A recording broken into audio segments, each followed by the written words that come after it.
Brenda Lamini, how are you? Patricia, how are you?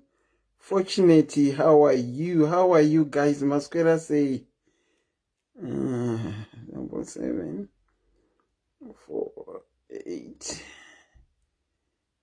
3 3 0 8 0 1. Okay.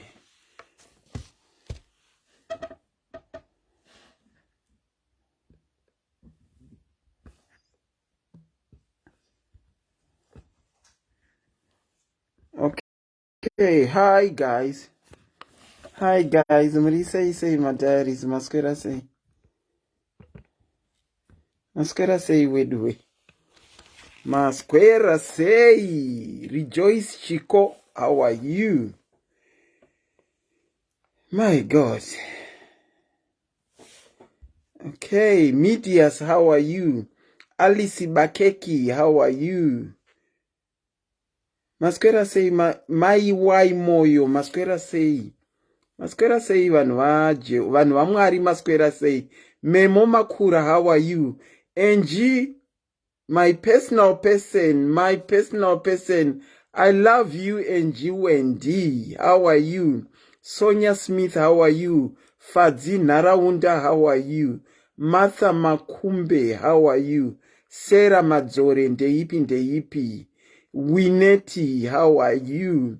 Gladys, ndeipi. Masquera say wedwe.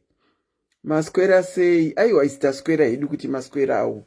It's a Thursday evening today, and the live is on. I know nezero vazhinji venyu makamirira paracetamol extra, but unfortunately SIS MELLY was tied up yesterday and she couldn't come to the live. Ugogo Manube, how are you Ugogo? Taurai chipi ndeipi. Rachel antiserina vasquera havo ndodawira kuti nemadiaries ose asquera havo. Betty Joao, how are you? Netsai Makuvire, how are you? Ngoni Dzashe Gombarago, how are you? Emily Magwenzi, how are you? Nyasha Katsande, how are you? Invioleta Mpepereko, how are you? Masquera say wedwe. Masquera say Tapiwa. Masquera say Tasha, how are you Tasha? Progressi. Muhezha, Muriseiko. Wedwe. Masquera say my diaries. Masquera say Edith Watina Yende Ipi. Marceline, how are you? My Charlie Murisei say Tambudzai, how are you? Auntie Selina very right sterek vasquera very bo. Nasi vasquera very bo. Amino chimi kumatiwi mana ese inyika masquera say Lord Tendai Alice Bakeki ndeipi guys. Love you too Rumbilelato. How are you? My God. Tikangoti fambei peti mamoyo ndeipi. Tariro Mugari, how are you? Tikati fambei totanga. Busi Mzambani, how are you? Fungai ndeipi. Mashamba naka, how are you? Auntie Selina very right. Damiresi, how are you? Cleo Nyasha ndeipi. Wow. Gracie G Magaya, how are you? Tendai say Esther, how are you? Bianca Chisero, how are you? Bianca Chisero, how are you? Ludziranai, say, Masquera say, Catherine, how are you? Wise, how are you? Selina sasita wangu miripiri, urisei, tete magume, murisei tete magume, makadi, Max Masbanda, how are you? Beth Tashi, how are you? What do you say guys? Masquera say, are you looking forward to the weekend? Looking forward to the weekend. How are you guys? Evelyn Warira me, how are you? Beze Tandimoyo say. Ndeipi guys, how are you doing? Tendai Petunia, how are you? Sikanyisiwe Sibanda ndeipi sikanyisiwe. Utini sikanyisiwe. mina ngiya right wedu Maria Dwati ndeipi tikangosvika mutumu tinobva tatanga hedu. Precious Shoko, how are you? Muri sei guys. Florence Mabika, Evelyn Warirai, Alice Zuze ndeipi Priska Chen, how are you? Ashley Chikafa ndeipi my B maps ndeipi my B maps. Muri sei wedwe. Muri sei my B maps. My B maps muri sei. Amanda Clouds, how are you? Yewukai kuchka uripo ndeipi. Muri sei guys. How are you? Okay, I think we can almost start. We are left. Grace G Magaya, yidhwa marwei muri sei na peanut yidha. Jacqueline Mupfuti, how are you? Sonia Smith, how are you? Tetezi chaiwo vari sei wedwe. How is tetezi chaiwo vari sei. Lolo Matiza ndeipi.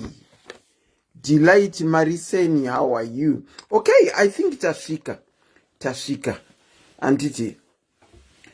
The name is Auntie Selina and I am your host and presenter tonight. We have got yet another program, another topic on SIS MELLY's diaries. And today we are going to talk about what drove you to quit your relationship or your marriage. What drove you to quit your relationship or marriage? Mukimuvi, how are you? Chi chakakupa kuti uzoti enough is enough. Ndakubuda mu relationship. Grace Mafana. Chi chakakupa kuti uti enough is enough. Ndakubuda mu relationship. The number that you are going to be calling is pinned below. If you want to contribute, wakabuda muwanano ya wakange urieri, kana kuti wakabuda mukuwadzana ndoma relationship aya ana boyfriend nana girlfriend, muwanano ndomu marriage. Wakabuda zvaita sei? Chi chakazonyatsokupa kuti uti enough is enough? Chi ndiyo topic yedu yatinoda kubata nasi. Let me start off by apologizing kuti Nezuro, unfortunately we couldn't have a live. SIS MELLY was supposed to be on, but unfortunately she couldn't come on the live. She was a bit tied up. Tanzwa left, right and center. Makatire gerera weduwe. It looks like my live have become my paracetamol evan. And in the evening, as people relax, they look forward to coming to SIS MELLY's platform to watch my lives when we talk about different topics. Saka Nezuro, ruregerero mbudzi government. Nezuro, we couldn't come on live. But however, yesterday is yesterday. Thank you, Ndini Nemasikana, Makachena Auntie. Thank you. Yesterday is yesterday and today is today. As I said, our topic is what drove you to quit your relationship or marriage. The number, as I said, is pinned below. And whilst I'm waiting for my calls to come in, we might as well do a bit of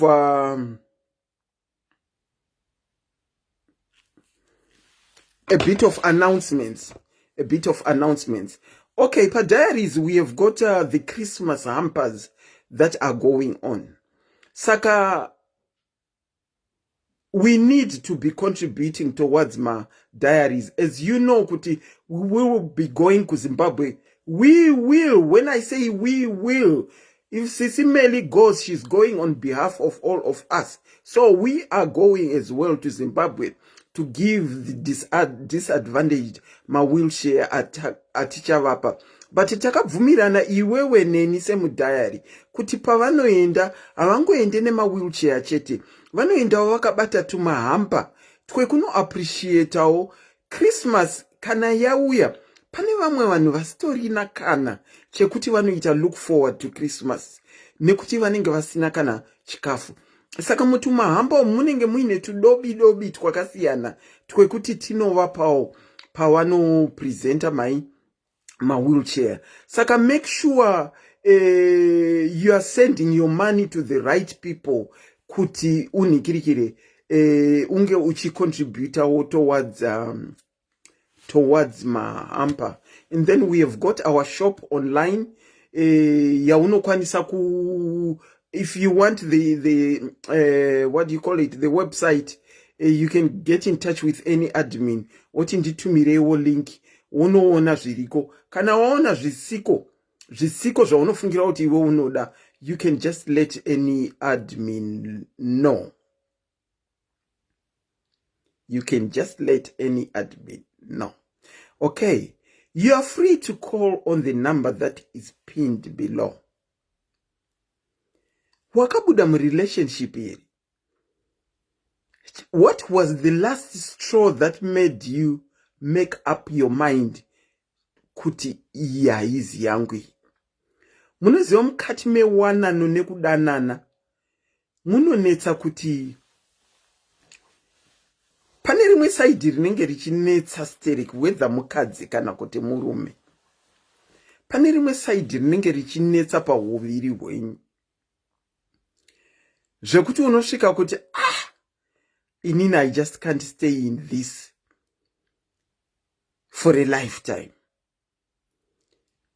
Remember, especially in marriage, it's till death do you part. But kana muine zvinetswa zvirimo, is it worth kushingirira kusvika pa till death do you part? Especially muma abusive relationship. Wairohwa here? Waingogara wakadzikisirwa here? Chii chakaitika kuti uzobuda? Imo mukudanana umu, kana maidanana muine vimbo yekuti mucharoorana, chii chakazokupa kuti uti iyi zviri nani tigure hedu kudanana kwedu, tikapinda marriage zvinotoita worse? Urimo here mucomment section wakadaro? Ngatinzwe tinzwisewo nyaya yako. Remember, we keep on saying pamadiaries, kushare kwaunoita nyaya yako. Sebi David, how are you, my personal person?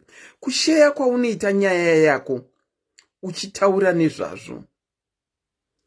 Number one, it brings some healing to you as you talk about it. As you open up with your own story, it brings some healing to you. And to other people that are listening to the story. Inovapawo kuti zifona katinzwe nyaya yacho. Inovapawo kuti vaite revisit mu marriage kana mu relationship mavari nezvinenge zvichitaurwa nevamwe, because ndo pamwe zvavanenge vachitoona muma relationship avo. Yidza fona ika mukangonyora mu comment section, handi wese anoona kama comment. Fona tishare. Unfortunately ina handina chekushare nhasi, hapana chandinoshare. Hapana chandinoshare. So far zvangu zviri square. Saka chekushare hapana, ndikadai ndatovhura musangano nekushare. Saka ukashare mumwe muno anovhurikawo maziso. Remember, musi wechipiri takaita program yatakaita yekudyirwa mari nevanhu vari kumusha, uchinzi kune chinhu chiri kuitika. Takatoonesana baba vaya vakamhanya kunotarisa kuti kukanzuru kuri kubhadharwa here. Ndinokuchingamidzai pachirongwa. Kola makadini? Makadini Auntie Selina. Tiripo, makabuda mazviri here? Yeah, inini ndakabuda mu marriage. I'm almost 8 years now. Chii chakakupai? What was the last straw yekuti muti makuti inini I'm done with this, I'm gone? Chakaitika paandiselina yangu it's a very long story but kuikata shotika inini murume wangu akandiroorera umwe mukadzi.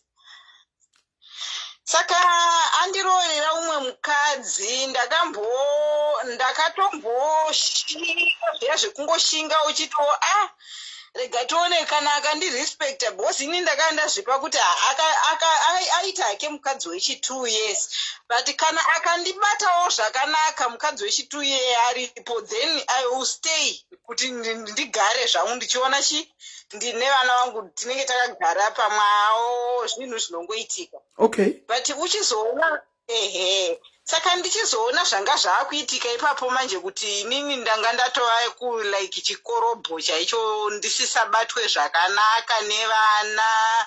It's like kwaigara murume namainini kwandaigara umwe neumwe ailojerwa kwake. Okay.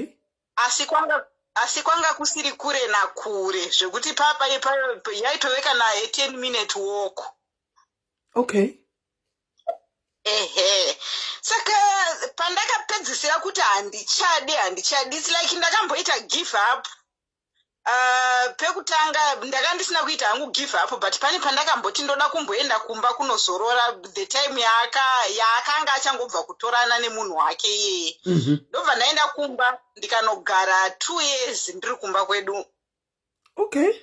Ndagara 2 years saka iye achingotevera now and then achingotevera munhu anga akatoroora kutoroora zvakanaka nakamufunge. Saka achingotevera ndopandakazoita give in yekuti ndambozorora regai ndiende. Basi ndikaona saka ini ndakanga ndakatongozvipira kuti ndikaenda ndikanoona kuti handisi kubatwa zvakanaka chete ndikubva ndatosiya. Saka ndakatoenda ndichitori that feeling yekutoti ndiri kuenda yes. Akandibata zvakanaka ndinogara, akandibata rafu ndosuduruka ndosiyana nazvo nekuti ndinongochiona kuti handichatodiwe pano. Saka ndakabva ndadzokera mushure mekunge atevera akatevera kakawanda pa2 years idzodzo. Ndobva tadzokera. Okay. Saka pandakadzokera paya ndobva tanogara tagara akamboita good munhu zvenguva diki hameno mwedzi inoverengeka ndobva azotanga kushanduka manje. Saka pakushanduka kwazvakaita ndezvekuti padhuze paainogara kwamainini kuya ndokwaanga akatobvesa kuti ndokumba. Inini kwangu uku kwaingoita zvekungouyiwa zviya zvekuti munhu anongouya paafunga. Wow. Saka mama akuita kunge ndini second wife.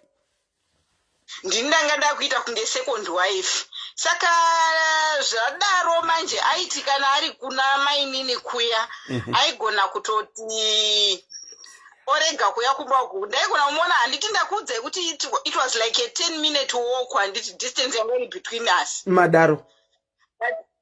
But waigona kumuona once or twice per week kana kuti auya ati vana makadii kana kuti muri sei nevana pano oti kana mari yechikafu chaiyo kumba anga asisasiya pamunhu anga asingadi kuti ndishande. Saka mari yechikafu yaigona kungousiyira inoenderana nemazuva kana 2 kana 1 day zveya zvekuti munhu ane mari yake yaigara pahomwe. Saka oti ari kwamainini kuya manje anogona kukuisira message kana kukufonera kuti tuma mwana auye azotora mari yechikafu kana kuti azotora zvinhu zvandakauya nazvo. Mwana wangu obva kumba oenda kwamainini kunopiwa zvinhu iye achitadza kufamba ikakaka distance akakuti auye kumba azoona kuti tiri sei nevana. Saka kana kuti achibuda achienda kubasa opfuura nepamashops pane shopu yaizikanwa osiya atenga zvinhu zvaanenge atenga oenda kumba haana kuyaka. Anosvika kuya unosvika osenda message kuti tuma mwana kana kuti enda mushopu yakati unopiwa zvinhu zvandasiya ndatenga imomo. Maona.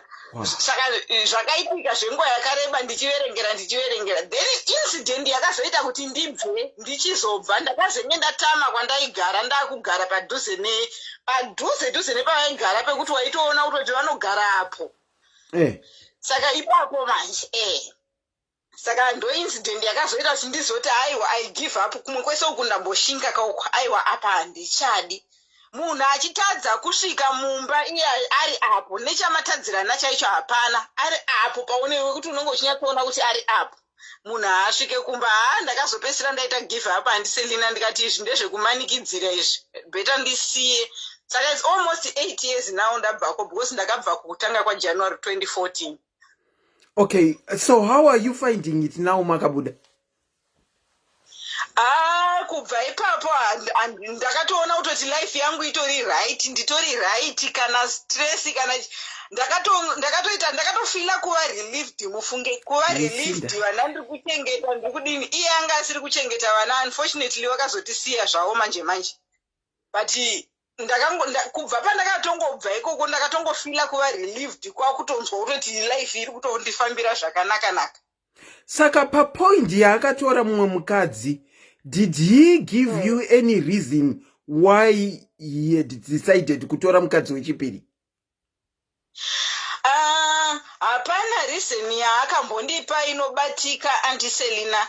It's like zvinhu izvi akatozviita ndisingazive.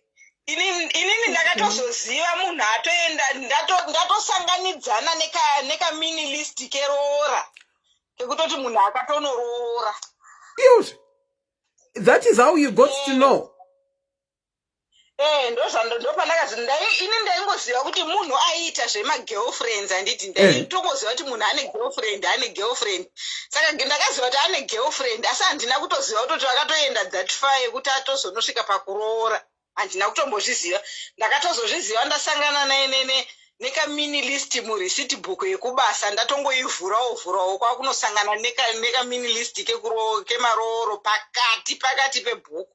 My God. Saka pamati apa akazoendake. What do you mean? Ndiyena akazoendake. Asi akashaya murumo. Akazoshaya murumo. Akashaya this year. Whoa. Saka anga achine mukadzi uya here wamakaunzirwa. Vanga vachitori vese. Saka vakazoita vana here pakati pavo. Vakatozvara nemukadzi iye vakatozvara vana vavo vatatu. Okay, so seeing life yamakurarama iko zvino mune mufaro here wekuti makabva kana kuti you regret living kuti dai ndakangogara hangu ndakangoramba ndiri wechipiri? No, nditori nemufaro wakanyanyisa antiselina, ndine mufaro wakanyanyisa handitomboregret kana ndinotofara kutoti Mwari vanogone mafambiro aiita munhu wangu. Ndinoona kuti Mwari vanogona kunge vakatondinzvengesa because handizivi kuti akazobatana naye semunhu akanga achitambira mumadhiresi zvakanyanya. Saka handina kana maregrets, ndinototenda Mwari kuti ndogona kunge ndakatonzvengeswa. True. Thank you so much, Mama, for sharing your story. I applaud you for making the decision of walking out with your life. Musati pamwe. Tirukuti pamwe. Matapurirwa zvimwe zvaizouya kwamuri zvichikukanganisai. Sometimes you have to reach a point whereby you say enough is enough, I'm done.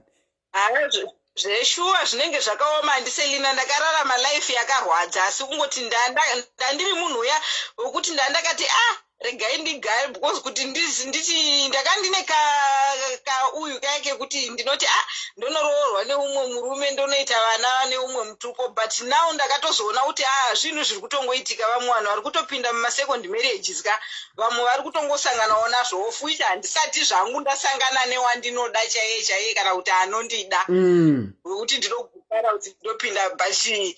Now haiwa zvitori nani pamwe handizivi, unogona kusanganidzanawo nemunhu wekuti unozoraramawo life yako uchifara, but for now handina hangu problem, handina kana problem. Vana ndiri kuchengeta, vana mafriends angu ndinawo, vana vangu, everything is okay. Okay, one last thing that I might want to ask you, Mama. Pamakabuda mumba, I remember mati imimi makanga musiri munhu aisashanda nekuti aisada kuti mushande.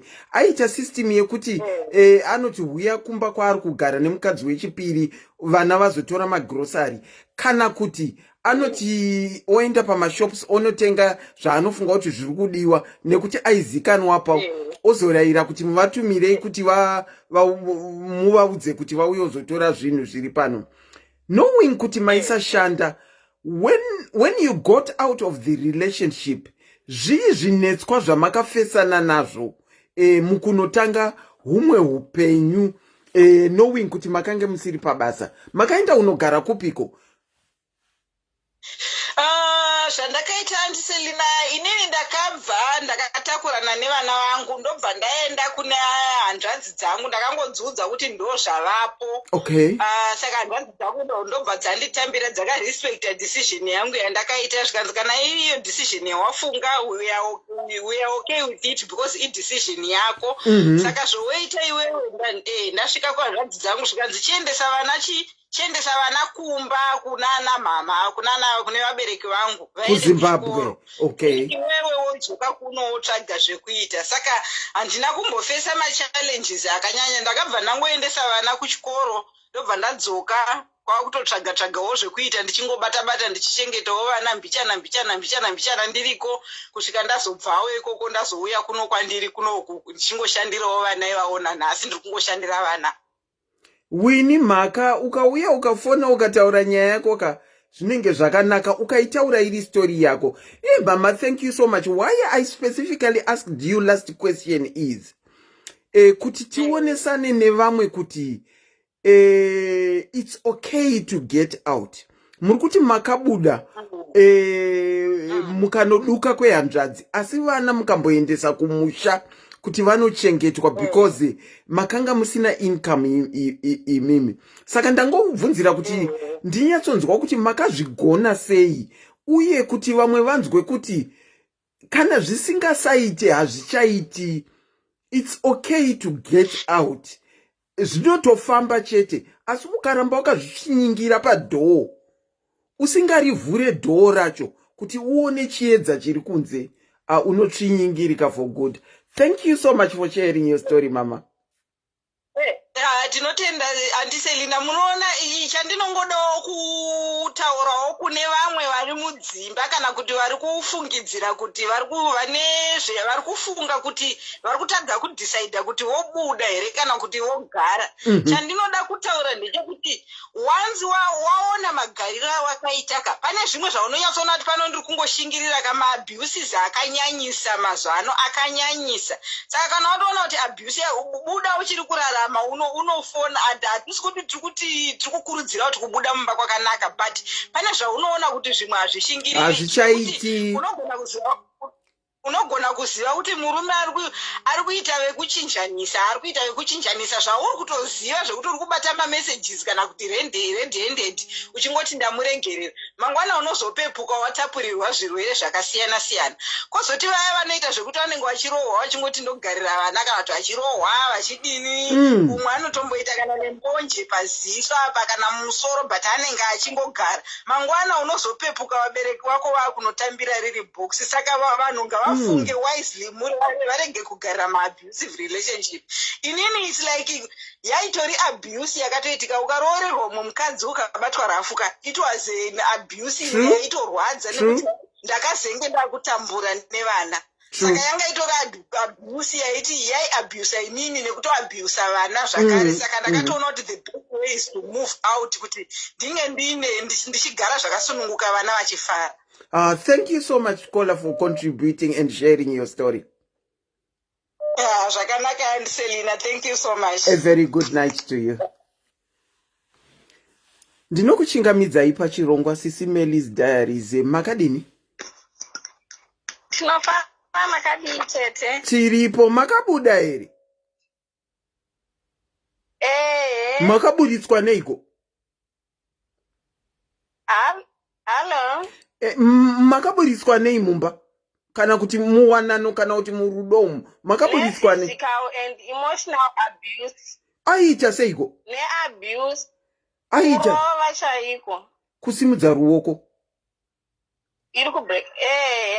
Makange mane makore mangani muri mese?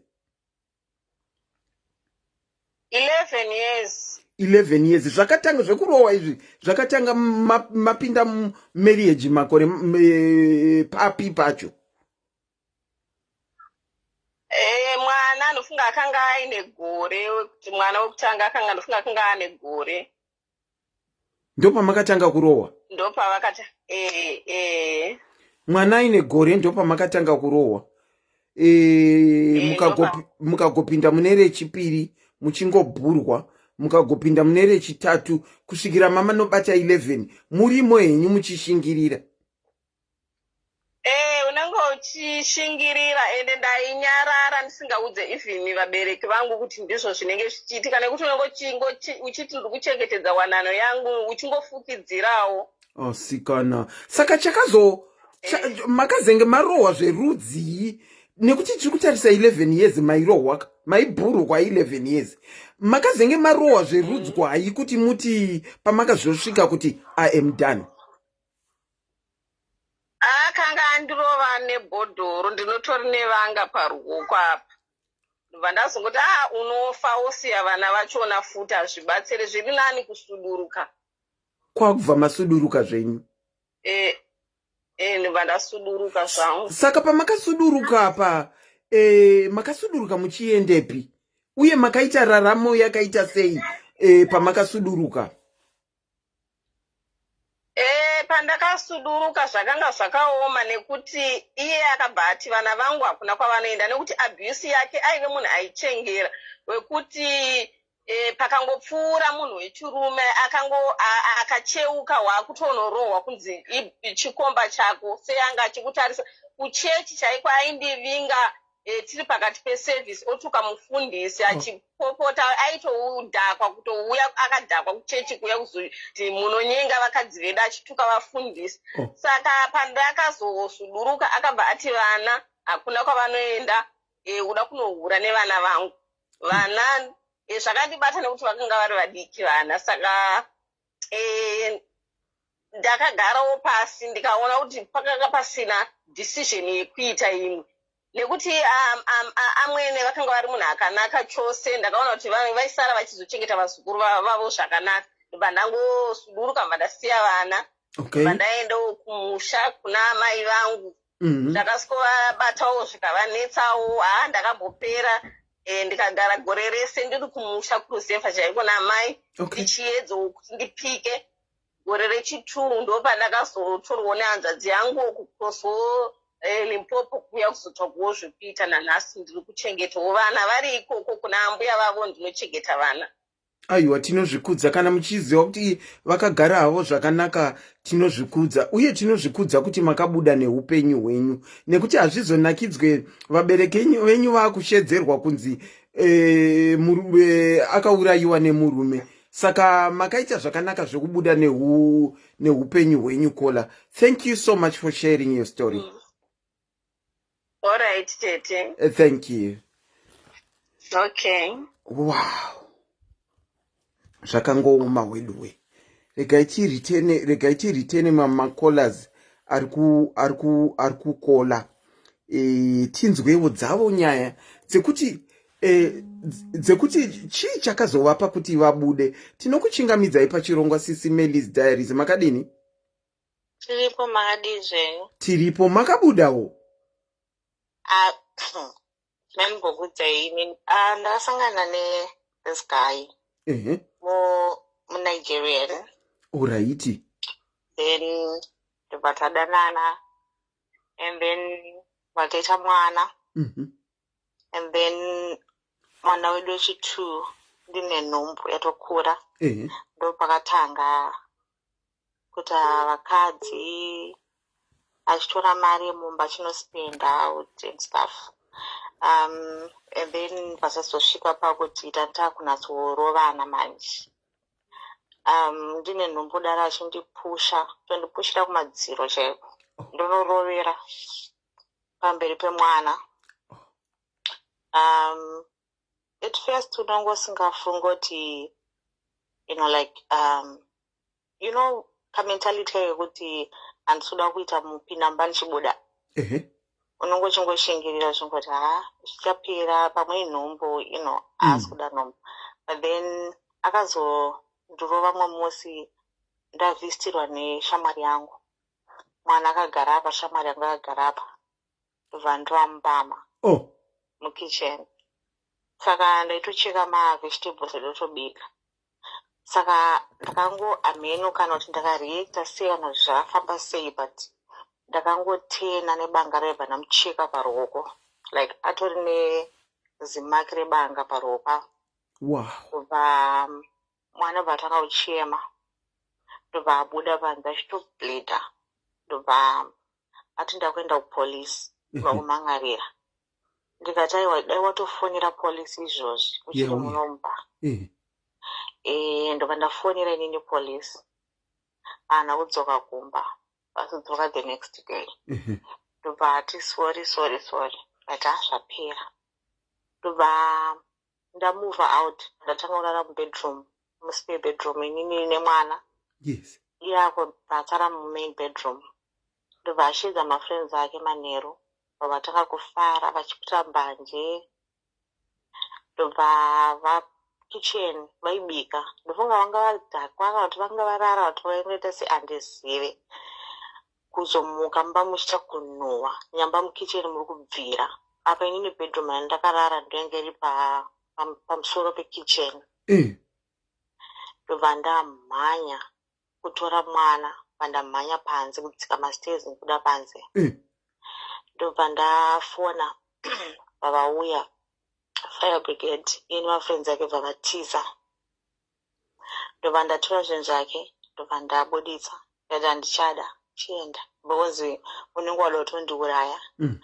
Kutadza kana kundishedza kuti mumba muri kubvira buda, it means wangodondiuraya. Because vanhu vaizongoti ndindakapamwe ndindakakanganwa ndakasiya chi. Akaurayiwa nemoto. Saka apa ndine nhumbu, kana mbofunga kuti aiwa vana vanofa ndevake. Waraifanya ndabasa vachapera, ipapo vachapera. Ndobva ati sorry chichi ndachasina kudzoka. Saka mazei ndakabva ndatanga kuita depression. Oh, shame. Ndobva ndatombedza time kuti ndakatombotora vana, mwana wangu iye nenhumbu yangu, ndikaenda train station. Ndikasvika ndakamira patrain, train ikauya, ndikatsvaya kuda kujamba, ndikabva ndadonzwa nemumwe mukadzi anga ari paseri pangu. Zvinhu zvakazoenda pasi petrain yange iri like bhegi randandinaro nemabhodhoro emwana. Ndozvakazoenda pasi petrain. Ndobva ndatanga kumwa mapirizi. Then amai vangu ndobva vauya vakatora mapirizi angu vakamaflasha zvanzi handina mwana anomwa mapirizi. Mapirizi eye amainwa depression. Vakati ukamwa mapirizi edepression unotobva watoita wese. Saka handisitomboda kutotomwa mapirizi iwayo. Ndobva ndatanga kugara navo, hamabvongonditora. Vachitaura neni everyday chichichi, ndobva ndazonotanga kuona vanhu ndichitaurwa neni mapsychologist stuff. Ndobva ndadzokera mumba kwangu. Mwana nyamba kuchikoro angangonyarara. Zviri kuafecta. Abvaudza ticha vake kuti mai vangu vanorohwa. Saka mamusi ndakazoona tsamba yauya kumba kunzi taakuinvolva vanhu because mwana ari kuti mukurohwa. Saka iye akazotada kurasura zvinhu zvake. Sorry, hold on, caller. Charity Zindoga, can you call me on that number, or can you send a message on that number, please? Charity Zindoga, ndokumbira kuti undisendere number, a message pa number idzodzi, please. Sorry caller, you can go on. Saka ndobatada kurasura zvinhu zvake. Time yachona iyoyo nandishine depression, but it's as bad as it was before. Because nandishiri kuonekwa and stuff. And then nye nhumbu nemwana unobva wanatita down zvekutobva watodaro. But ndakuita pick up, ndakuswera nevanhu, my friends chichichi. Okay. But ndoda kuzotora mumba zvinhu zvedu zvese tantinazvo kuti kuda TV ndoda mubhedha mumwe ichi vana muti auye chiti rotore. Saka paakauya ndopaatanga kuti sorry pane zvakaitika chichi ndopa ndangoti awo ndopa ndatona munhu atogara akutotanga kutamba nemwana but mwana angane unozoti mwana kana achitya munhu nyange uchitrai kutamba naye mwana unazoona kuti bhodhi yake ka inotensa exactly haasitomboda akuramba akanditarisa zvekuti mam saka ndobva atopinda mubedroom bharara ndobva ndatofona mama ndakati auye kudhara achada kusora zvinhu zvake asi ndikuona roramba akaita sei anguva rimomba hapana kwari kuenda mama ndikuuya amai angu aigara kwekuti zvinotodhiraivha 4 hours wavaigara kuya kanzi ndikuuya saka wabva wafonera nehanzvadzi dzangu nevanin'ina vangu saka vese vangu vakuita sei vangu vakuuya kumba kwangu. Saka ndakatopinda mubedroom ndada kutora nditore zvinhu zvangu time yangasisipo randadzokera mubedroom mangu. Saka ndakapindamo ndotora zvinhu kuti ndidzokere ndorara musipiya nemwana ndikedo. Saka iye akabva andibata ruoko vana muti anoita sei ndokudzoka zvikanzi just one last time ngatirare tese. Ndobva ndatoramba ndakamutarisa vandati mandorasa mwana. Saka ndakabva ndaenda ndanoti kune mwana wangu rara ndoita sei ndikuuya ndabva dhoo remusipiya make ndadzika downstairs ndobva ndatora nandine rimwe stick so waigara pasi pemastairs chada ndo kitchen vandatora vandapinda mubedroom. I regret that day because it's more like ndandazvipira kuti it's either ndimuratidze kuti uri kundiuraya in a way because mukati unenge wadamejeka because kana ndandakuzviona kunge munhu akashata sokuti ndikashata pamira unenge uchiona munhu akashata zvisingatomboiti. Takarovana ndavana muchikora ruoko ndobva ashedza mapurisa akauya ndikavaexplaina zvese nditanda nemarecords pese pavaiuya aitisa ndikati maiuya pese pamaiuya mai usingamuone but this is exactly what was happening. Auya mbama angu ndamudzoti buda achagara panapa asaramba kuenda and ndandichizvidefenda ndiye akabatirwa nemapurisa paaenda ndobva vazondifonera zvikanzi kuda kuti vaite kesi here vandataira ngaende anichada kumuona and patagara for 4 months 4 months tambopera taonana kana kutaura tese and then ndobva inini ndobva ndaenda kuhospital neta mwana that same week rakadzokashada kuona mwana. Saka vanhu vemba kwedu vangu varipo ndobva vamuti hazviite kuti sei muonane because munhu ada kuita mwana unotomupa stress zvinhu anoita sei umusiya akadaro. Saka bva ndaita mwana ndobva ndamuti handichida kumuona ndobva ndafona mapurisa because angada kuti anoise pahospital ndikafona mapurisa ndikati ndichada kumuona paka ndakabva ndakwanisa kuzopiwa peace order ndachabvumidzwa kusvika padhuze pangu. So from that time pakapiwa peace order handazombomuona kuti akaenda but akandidestroya mentally to a point yekuti I don't trust varume anymore. Wow. And it's more like ndakaita boyfriend yes but tikanetsana tikangoona akuuya sezvokuti ada kutry maybe kuexplaina I'm so defensive to a point yekuti ndendato ready for anything. Wow. And ndikangoona chete munhu anoda kutonota kunge sifada kutsura vana ndato ready to defend ipapo. That's how I am now.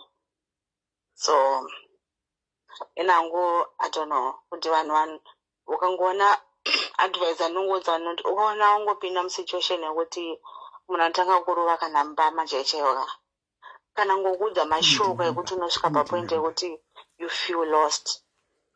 Leave. Ivako. I know kuti it's hard to be a single mom. Unenge uchishiya kuti vana vangu, but zvitori right to be a single mom. Yeah, I think it's okay. Not I think, it is okay to be a single mom. Kana uri mu relationship yakaita fantasy wakanga uri. Namo yacho ndeye kuti tingangoona senge iwewe ndiwe wai abused emotionally and physically. But mwana wako, what your child saw in their eyes, zvakatomtraumatize zvokuti, as you said, kuti paakazombouya waitoona kuti mwana azere nekutya mumaziso ake. Saka it's zvinhu zvaakanga achiona muchipota muchirwa muchichekana nemapanga, zvakatopinda mupfungwa dzake, to the extent yekuti wakazombonyorerwa kuchikoro. Yeah, zvakamuaffect. Yeah, like even nyangwe patinoona kana tikaona kana macartoons kana whatever movie, anobva atoreva kuti I don't want to have kids, mom. I will never want to get married. No matter why. But because I want to spend the rest of my life with you and look after you. And ndizombotaura anything after that because naitoziva kwada kuenda. Zvakaitika rini zvinhu izvi? That was like 3 years ago, but still. Did you get any help for that, or did your child get any help for that? We both did, but still, I think I need time. I'm still in the process. You're still in the process of getting help. Yeah. Okay. And Mwana as well? Yeah, she did as well. And that's good. I think she's getting there. She's all right. She's all right. I'm glad you got out before either you or him were hurt. Because paizogona kuitika chimwe chinhu chekuti musi iwoyo pamwe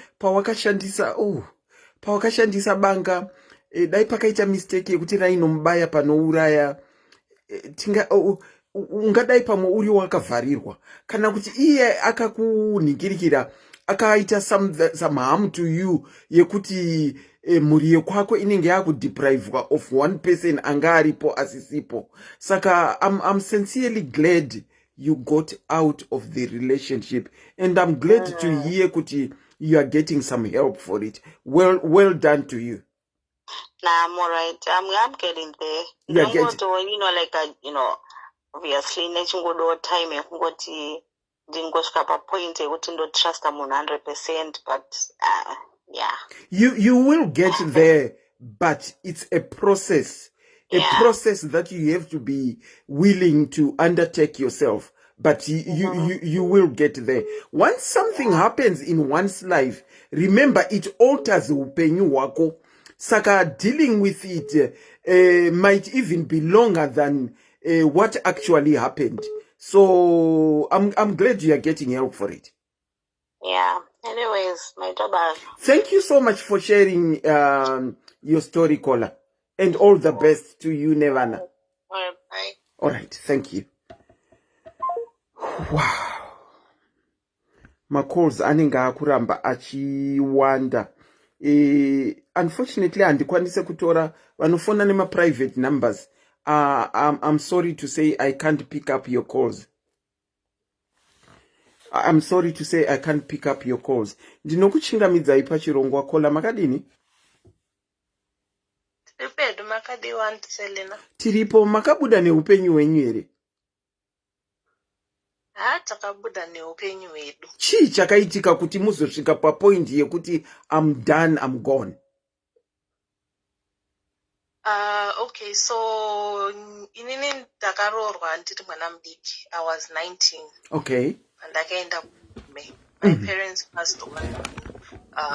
Tiri vana vadiki. Tiri kuma 16s. They both passed on at the same time. Okay. Saka ndazororwa at 19. Life was good. Pekutanga zvese zvaiendeka. And then munhu ndokuzongotanga kuita tumari. Pakatanga kuuya tumari, ndobva atanga kufilo kuti uyu munhu yaasisiri weklasi yangu, I guess. Ndo zvandinongozviudza kuti I'm now higher or better than this. Saka anga kuita zvemagirlfriends, ndaive munhu akakanyarara, uchingonyarara, ndofunga magirlfriends andakabata anodarika kana kuma15. Uchingonzwa kuti girlfriend, uchingonzwa kuti girlfriend, aitova nembiri yekutozikanwa even netuvana tudiki. Semunhu akanga aita mari. Semunhu angaita tumari plus kuita mafaro. Okay. Then at one time kwakatoita a party kumba kwefriend yake. Kwaita party kumba kwefriend yake ndobva ndatanga kuenda ini ndichinobatsira kubika. Iye ndichingomfonera makupi achingoti trukuya akazosvika kuma past 1 midnight. Mota yakaita kuzara vasikana, vamwe vakaita kumugarira pamakumbo. Ndikada kurwisana nemumwe wachona ndikapwanya bhodhoro ndikabatwa nevanhu ndikafarirwa murumu. Ndobva apinda mumota nevasikana ve nemafriends ake ndobva vaenda. I saw him like 3 days later. Ndobva ndakamuona. Munhu wekuti aite akabuda. Tanda kutozviziva kuti Friday munhu anobuda kune breakdown or kune friend yaita breakdown or kune meeting somewhere. Ndo my excuse I use kwa iwayo. Otoziva kuti Friday tanda kutozviziva kana ukatobika totoziva kuti Friday usasiye zvenyu chikafu. Kana akatoda kutofona ototi nhasi breakdown yaitikira kupi. Uzotoziva kuti munhu haasi kuuya, unozomuona early hours of Sunday. Kana zvekuma early hours of Monday, zvekuma 3-4. Obuda kum 6 a.m. munhu akutobuda, odzoka futi 12-1. Ndo yaive life yangu yekutoti kamwana kadiki kapesera kasatu kaimuramba, kanga kumuramba kuzanga asamuzivi kuti ndidedi, because he was never there. Ndokubata magirlfriends. Then family yangu ichingonditi iwe siya, but kutaura chokwadi, vanhu kuudzana chokwadi chinonzi siya ka zvakaoma. Chinonzi siya ndo chiri muruoko. Handizivi kuti hudiki kana kuti chii, but kana kuti fear of the unknown handizivi. Ndaingonyarara kusvika ndazoita pane imwe nguva ndichinororwa. Kutonororwa kwangu cheko haana kuenda iye, kwakaenda hama dzake. Tichidzoka kunobvisirwa mari, ndiri murodhi kuenda kumba, takatodhumana naye. Naikola. Kana muchiti kunororwa haana kuenda. Hi, how are you? Kana muchiti kunororwa haana kuenda, kwakaenda hama dzake. Saka panguva inonzi Mkwasha ngaapinde achinoomberana atezvara, ndiani akapinda? Wakapinda hama dzake. Yowe, nai Mwari wangu. Kukapinda hama dzake, iye aiti ari busy atadza kubuda pabasa. Only to find out kuti kwanga kwatotorwa girlfriend yanga yaendeswa kumba kwefriend. Iyo musi wamuri kurorwa iwoyo. Saka zvema girlfriend ndinogogara ndakatororwa, ndakaroorwa ndichiti ndakaroorwa Saturday, tikarara kaSunday uchirinzi chichi Monday ndichidzoka kumba. Ndopa ndakasangana nemusikana uya waya vatori mumota. Tikarovana nemusikana uya. That was the first fight yandakaita negirlfriend. So from there it was a list of girlfriend dzandaingobata. Ndichingonyarara, ndichingobata, ndichivamwe tichidii, ukabata phone haikona kutaura, ukavhura mota pakuda kuperekedza vana kuchikoro, Auntie Selina. Unovhura mota uda kuendesa vana kuchikoro Monday iyaiya. Unoona mapepa CD akashandiswa, akaputiridzwa mumatishu, akanzi kana mudashboard kana kuti akanzi pasi pesiti, every kwete kuti zvaiitika apo neapo. maiwe waitove mugariro, vanhu vachinditi nhaiwe, asi inini muridzi kuti zvipinde mupfungwa dzangu kuti ndisiye zvanga zvisingapindi mupfungwa dzangu, kana ndaitoti ameno kuti pfungwa dzwai. maiwe. Then pamwe pachona ndobva azondirova over a stupid issue yekutongoti mwana arara mwana asati adya, iye ndobva azouya ndikati pauri kudya ungosiyoka sadza kadiki kemwana because arara asina kudya. Ndobva apwanyira plate iyaya kumadziro, ndobva akwira pamubhedha ndokutanga kukikwa nemazibhutsu ndichirohwa, zvikanzwa ndipire chisadza rachokononga usingadi. Nyaya yesadza ndikati ndikatiza ndikaenda kumba kwaamwene vakandidzosa kumba. After some days ndagara then wotozoona kuti apa marriage hapasisina, because anga kuti kananga kuita kana ma1 week munhu asipo, kusvika muwardrobe ona musisina hembe, dzatopera hembe muwardrobe. achiburitsa 1 atombonogara kufrendi dzozombodzoka, ombodzoka oenda ombodii, ndakangogara kusvika ndangozoti I've had enough, handichakwanisi kubuda kwandakaita pamba ipapo. Ndakangobuda nepassport yangu yana ndakaisa ndiko kune zvibhegi zviya zvemuchiuno zviya, nejini rangu nejaketi. Ndobva ndangobuda ndakananga kumabhazi, ndokungokwira bhazi ndakananga kunoko kwandiri, ndokuuya kwandakaita nekutongosiya nekusiyira futi nanasi. hanzi natuli sadza rinourayisa tete. Wow, but kola tichitaura hedu taakuchingotaura dziri nyaya idzi nekuti zvakatoitika.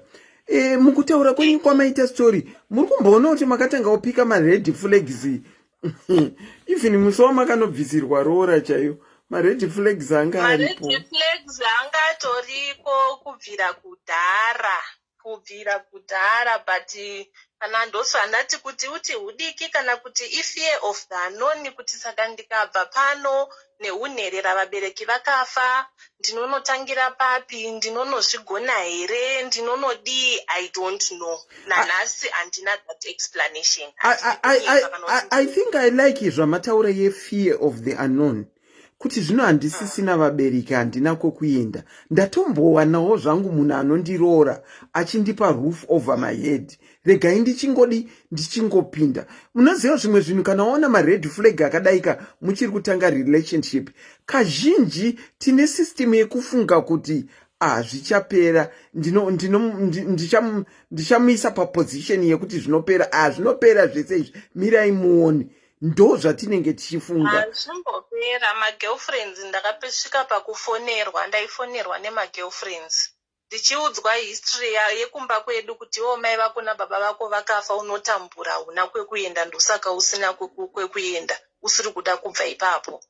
Wotanga ufunga kuti saka girlfriend history yangu aiudzwa nani? Obvious kanenge atoudzwa nemunhu wake kuti munhu uyu ari kuri haasi kuda kubva, inini ndiri kumuedza kumupusha away, but iye haasi kuda kubva, vabereki vake vakafa, inherera, and so on. Ndaifonerwa, ndaiharaswa nemagirlfriends, left right and center, vaidi kusvika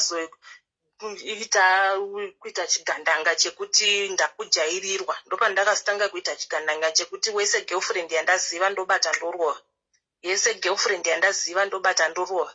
Iye wanga kuti akaita girlfriend, oudza girlfriend kuti if my wife finds out, hameno zvako here on your own. Ndo zvaanga akuitawo. Saka ndikabata girlfriend ye ndikarova, zvatopera negirlfriend iyi. Mangwana oswera mangwana wakutonzwa kuti kune umwe. Saka pamakabuda, point yamakabuda muchizoenda kwamuri ikokoko, how was life? Chakaita kuti ndizobuda inini, ndaive munhu kuti ndikatemwa kana nemusoro, kana ndikanzwa kana pati kaziso kapfuura, ndamhanya kuhospital. Ndiri kunzwa musoro, but musati mandipa mapiritsi nditoreirwo. Saka panga paina sister zvaingoitiko kuti pese pandaienda ndaivaona varipo nevamwe vanotime muchiti sekuru nana mbuya ndobva vazondisheedza vakati iwewe tikada kutora kadhi rako watestwa panapa more than 5-6 times. Why? Maybe ndo yakava breaking point yangu iyoyo.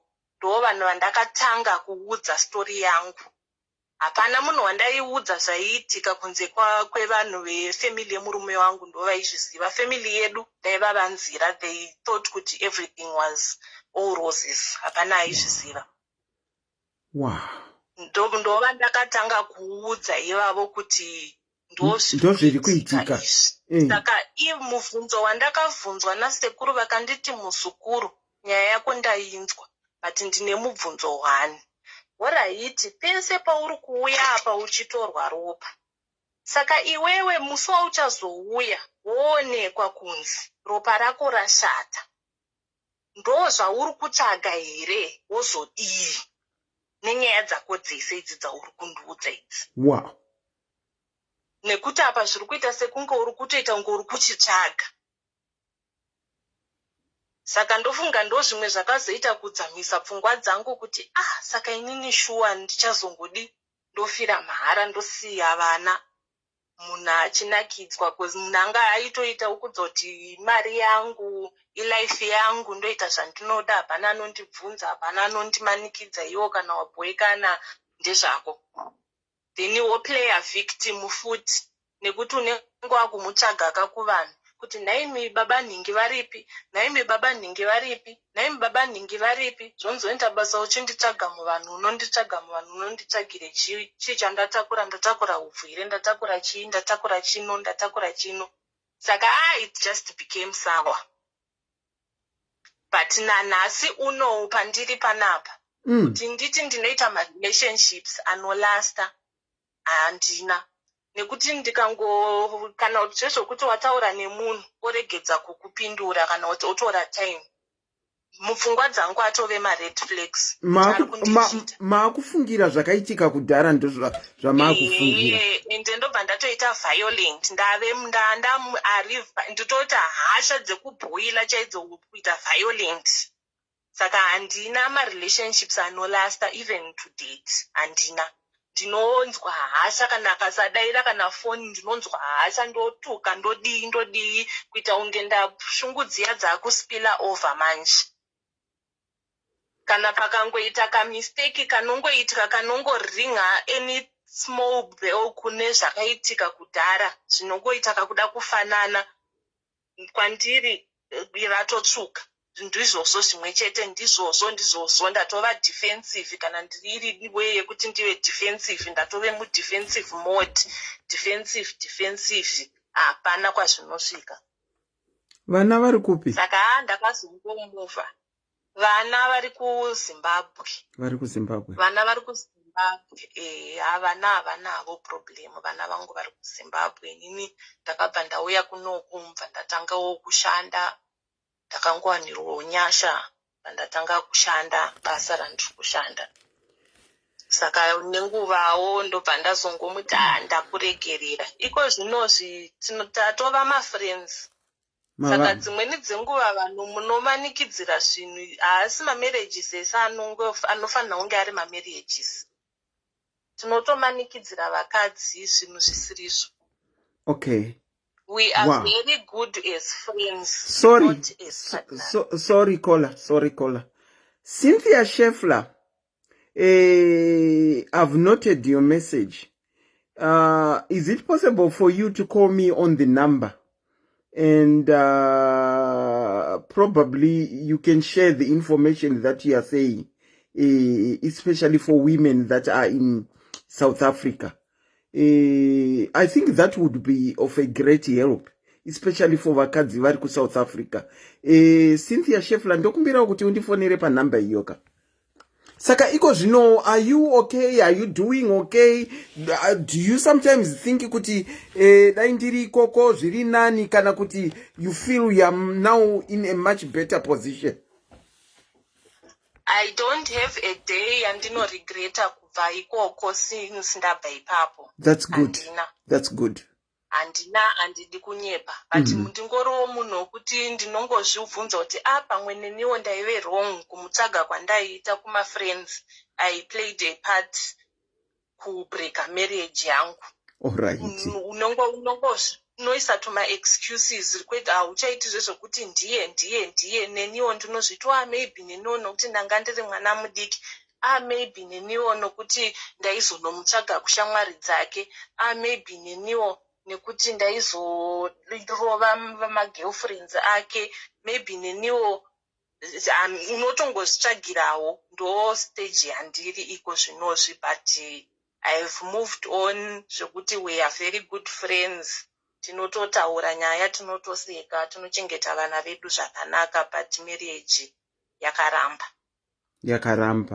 Okay, asi rubetsero tese for 11 years. 11 years. Asi rubetsero rwekudhira nezvamakatarisana nazvo hamuna umbori kuwana. Handina. Ndiri kunzwa mucomment section muri kutaurwa nezvenyaya Victims Empowerment Center. Iri kuSouth Africa here? Iri kupi Victims Empowerment Center yamuri kutaura? Iri kupi? Nyorai mucomment section kuti iripi. Hey, caller, thank you so much for sharing your story. I'm glad you got out, and I'm glad sekuru wawakanotaura nawo vakava a savior kwauri kuti muzukuru kake chi5 uchiuya pano uruda kuzonzwa here news dzezvauri kutsvaga ndodzauri kuzonzwa for you to get out of that. Saka vakaita savior kwauri sekuru ava. Saka tinongovatenda. Mukandipindirawo mucomment section ndinoda kuti ndione kuti ndinoudzwa kunzi Victim Empowerment Center iri kutaurwa iyi inenge inodhila ne regai ndipindirewo mucomment section muteerere munhu uyo achapinda manje. Alright, and thank you so much for sharing your story. And getting out in nguva iripo. Thank you. Pinda in comment section tione kuti mungakwanise kupika something here pane zvichataurwa. Alright, and rega ndipinde mucomment sezvoti amwene vangu ini pandakazonovaoneka vakatonditi wakashinga mwana iwewe. Dai anga ari mwana wangu ndingadai ndakasomutora kare. Ndiamwena wakashinga kaite enda zvako unozorora uyo musiya akadaro. Those were the last words naamwene vangu. Wow, well done to you. You got out with your life. Well done. Thank you so much, Auntie Nechirongwa chenyu rega ndipinde mucomment section. Thank you for sharing your story. Good night. Okay, bye. Okay, pane number yandoda kufona. Let me see if I can get the number.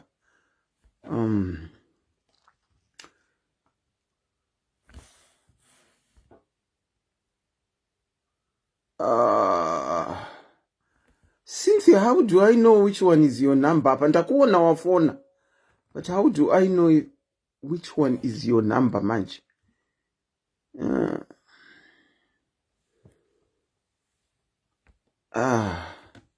Andichaone kuti wafona papi, Cynthia. Cynthia, can you call again, please? Chinzwe kune ningirikini. Kune ma-centers ari especially vanhu kuSouth Africa avanokwanisa kubatsirikana.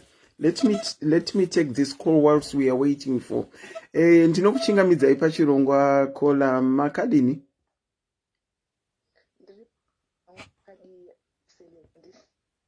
Cynthia. Hello, ndi Cynthia. Ndajaira kukuona uine picture yako mwari kukumwari kukabhurura ari pakati.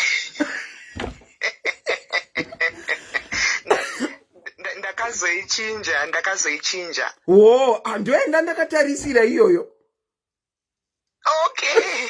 Okay, ndazongofunga kuti mirai ndifone because maybe munoita macallers akawanda. Okay, you can go on, Cynthia. Thank you for calling. Yes. Okay. inini it's called actually victim empowerment yandinoshanda nayo ne-SAPS yemuno South Africa. We specialize in protection of children and women facing abuse, rape victims.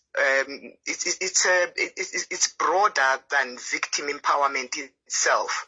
Okay. But what I was trying to explain at the beginning, Kuti, if you feel you are in danger or you are being abused, there is an office at every police station that you can go to, where you are where there are counselors that are going to be there to assist you every step of the way. Okay. However, vakadzi vakawanda that I have come across with be the Kumalawi, Zimbabwe, my foreigners, as per se, vanothreatenwa kuti ukaenda kumaporisa hauna mapepa hauna chii. This is one thing that I want to say at first, kuti hazvina basa kuti mapepa ako akamira. The first thing is to get you of that danger and get you into a safe house, because there are safe houses that are mamwe ma NGOs, mamwe they are government run, but most of them where we normally get space for vakadzi nevana ma NGOs. Okay, my NGOs. Yes. Saka I've noticed vakadzi vakawanda vari munomu vari kugara in abusive relationships, and the minute vachifunga maporisa, this is the biggest problem, vanobva vafungwa mapepa kuti andina mapepa, saka maybe ndikaenda ndikanoripota ndinodzoserwa kumusha. Saka what happens also, if you go through the whole program, that from the time you report, from the time everything is done, follow the procedure of it, actually also helps you, empower you, even when it comes. Okay, Auntie Cynthia, inenge iri kuita ichimbokata handisi kuziva kuti iri kufamba sei. Oh, okay, I think because tine load shedding at the moment, saka ndofunga maybe wana Wi-Fi. Wi-Fi kana load shedding, tine load shedding Wi-Fi of saka use data. Okay, all right. Okay, go on. Yes. Saka, this is what I wanted to say, kuti problem yatinosangana nayo in most of the cases is someone can report kuti mukadzi anogara achirohwa pakati nemurume, and respond to that, then mukadzi anozosvika achitiudza kuti mapepa ndinotya, handisvika kuti asunge zvinhu zvakadaro, because vanenge vatotyikidzirwa, because that's the way they are vulnerable, because vanenge vasina mapepa. Saka, what I'm trying to say, kuti, the minute you come and you report, every step of the way, because to know that in October 1 protection order, we remove you immediately from that danger. Okay. And put you in a safe house where you are with your kids. Okay. Should you have kids. Kana uri wega panotova nema houses where panogara vakadzi chete, and kana une vana vako, there are places that we place women and children. Okay. Yes, Saka, I don't know kuti I can also get you information. I think maybe ndichakusenderai information of numbers to call and kuti unenge uri kupi, because Cape Town, Johannesburg, kwakawanda inini no dealer ne Johannesburg broad. Tell you what, Auntie Cynthia, what you can do is, if you give me my numbers, Cape Town, Johannesburg, my numbers, SME now, we can actually put it on per page so that people can see where they can go in the event that Varku suffer abuse in their relationship. We would very much appreciate that. Yes, I'll do that, get all the numbers. And I also want to say something, Auntie Selina. Go on. Vakadzi vakawanda why vachizoti sometimes vakasvika kuma police stations and they are met with what can I say, because why this victim offices were put in there, because Maporisa will open a case and then they will then get a protection order the next day. No, anenganyengere or whatever, and then vanotonzi aiwa handichadi kumusungira ndakudzokera kumba. Alrighty.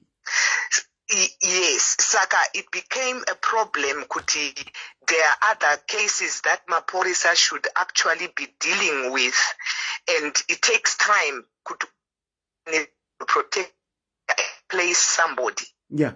Saka, that's why now have put especially Pantino Shanda in special unit where they only deal your rape victims, vakadzi vanorohwa, vana vasingachengetwi zvakanaka, and all that. Saka, I would like to advise women kuti the minute yaunoti uruda kuripota, make sure that is what you want. Mm-hmm. Because ukavura case and then you come back and you say no, Anchabi, you withdraw your case again. Sometimes when you go for the second time, you are met up with a bit of hostility, because you are wasting our time. Yeah. Okay. I get you. Saka, in the event that something has happened like that, vanoenda ku police station, vachinobvunza the victim empowerment. Yes, victim empowerment unit. Most of my police stations, now, especially your bigger ones, but you are directed, because what you have to do at first, kuti anything chatinoti taku with help, there has to be a case that needs to be opened. To have a case number.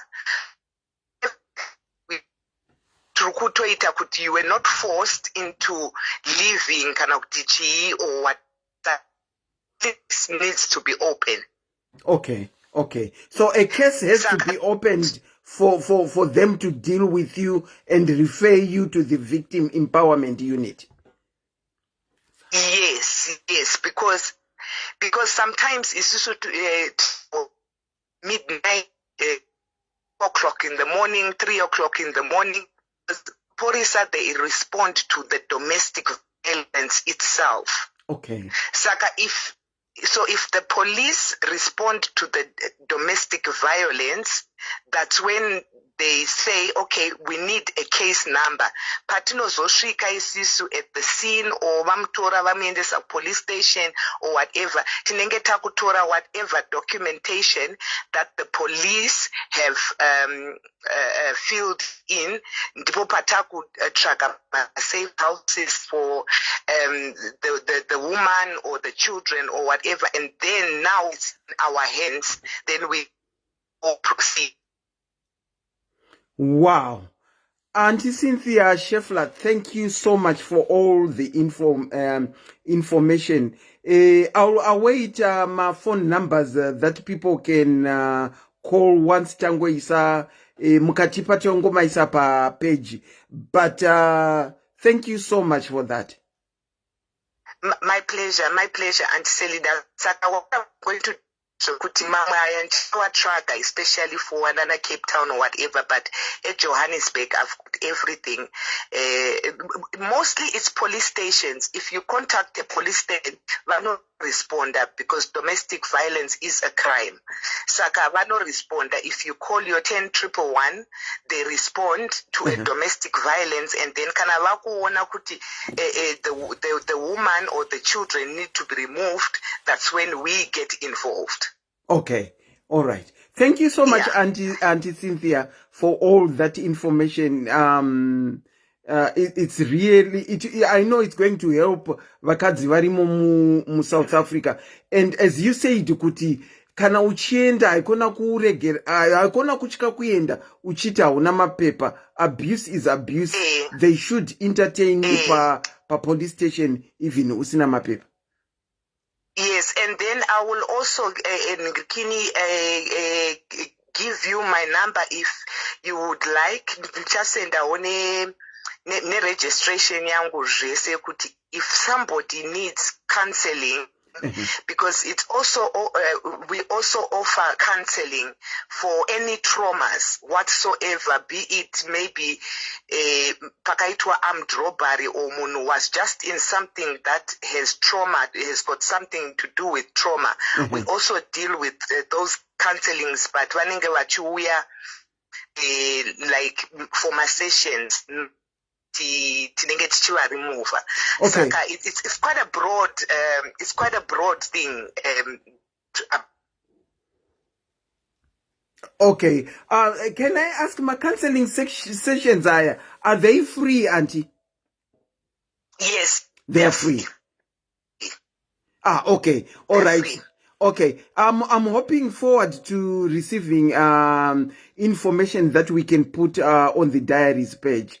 Thank you so much for your help. Okay. Thank you so much. Okay, my pleasure, Auntie Selen. I'll do it straight away. Even Mangwana Makuseni, just look for my numbers that you can put out. Even a life. There's also something called life that people can also call. Saka, there's quite a bit of help where people can get. But wakadzi wakawanda vanenge vachichka kuti nyaya yemapepa. I just wanted to make it clear kuti rako whether une passport kana kuti hauna permit haune izvo, it's got nothing to do nekuti wauya kuzoripota. Ye life iyo ndanga ndichiziva. I've actually referred quite a number of people ku life myself, because I mastered life, especially iri mu Joburg. Thank you so much, Auntie Cynthia. Okay, no problem. Thank you so much. Okay, a very good night, and once again, thank you, Auntie Cynthia. No, thank you for the show. Thank you very much, Auntie Selena. You keep well. You too. Take care. Bye. Cheers. Bye. Wow, mama diaries ari kubudikira achiuya kuzotipawo information yekuti tishare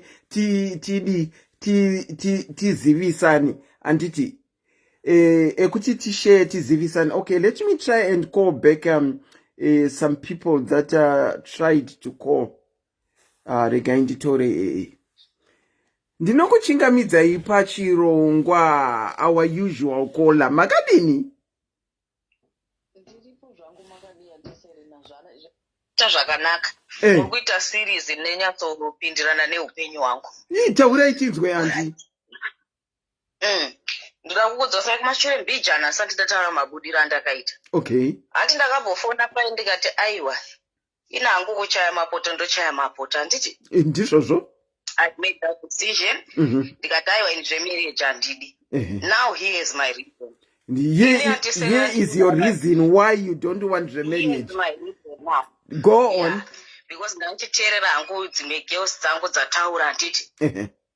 Kunyanyanya vataura vekuti kana my sister vataura vachiti zvoni anotoita hasha because of what she went through. It's somehow similar kwandiri. Inini zvakaitika handiselena. I was married, aiwa kutobvisirwa mombe kudini and everything else handiti. Then my parents were here first. vangu vari kwandiri kuno kuti okay. Saka pavabereki vangu inini ndandiri kuchikoro ndichienda kucollege. Saka ndakati sarei handiti kwakuchizotera. Kutera kwandakaita inini murume wangu aifanira kutera nevana.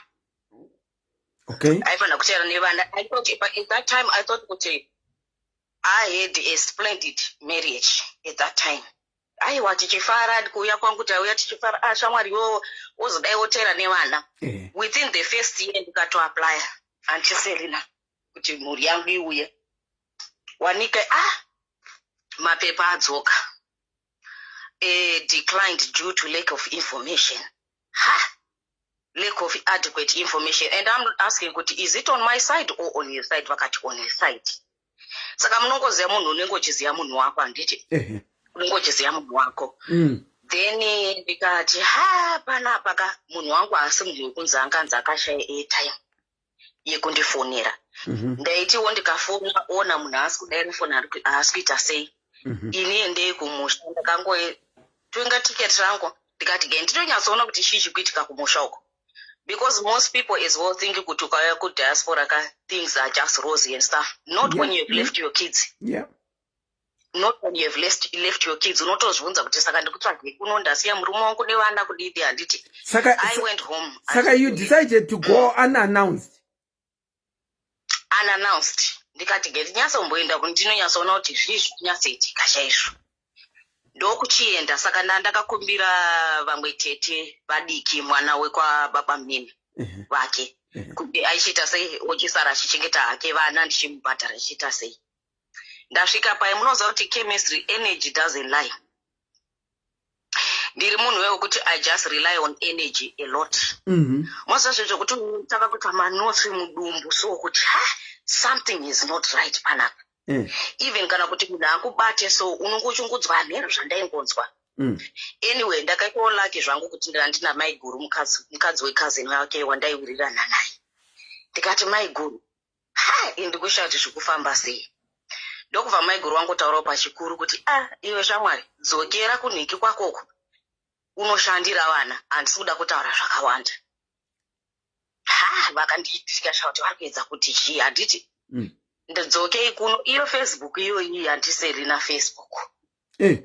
Ndaona pai ndaona tete vaisa vaposta vane mafoto pakati pane vanhu vakati 1 day 4-5 ndibva ndaklika kandaona vanhu vakatekwa ndikati kouya mukadzi uyu ane nhumbi ino handimusiyewo ndiani kweye klike kuona zita ikuona kutaura amai mwana vari kufara zvaona baba wemwana. Ini kuenda kwandakatoita kumusha anga atomitisa mwe mukadzi.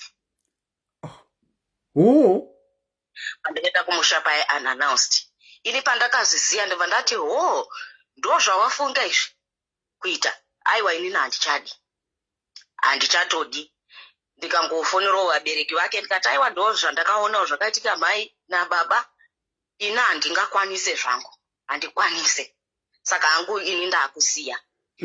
Ende panakobatara kuti iye amwene wake vakamudza mai inini amwene wangu iwawoka tinowirirana zvisingaita handisena ndakasosiyana nemwana wavo kudhara but till today we talk handiti.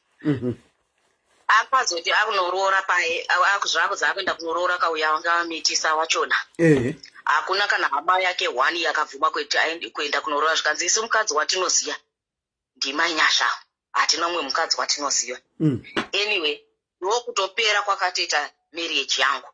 But inini pakandirwadza more was after all of this because inini ndikutosuffer inonzi emotional abuse.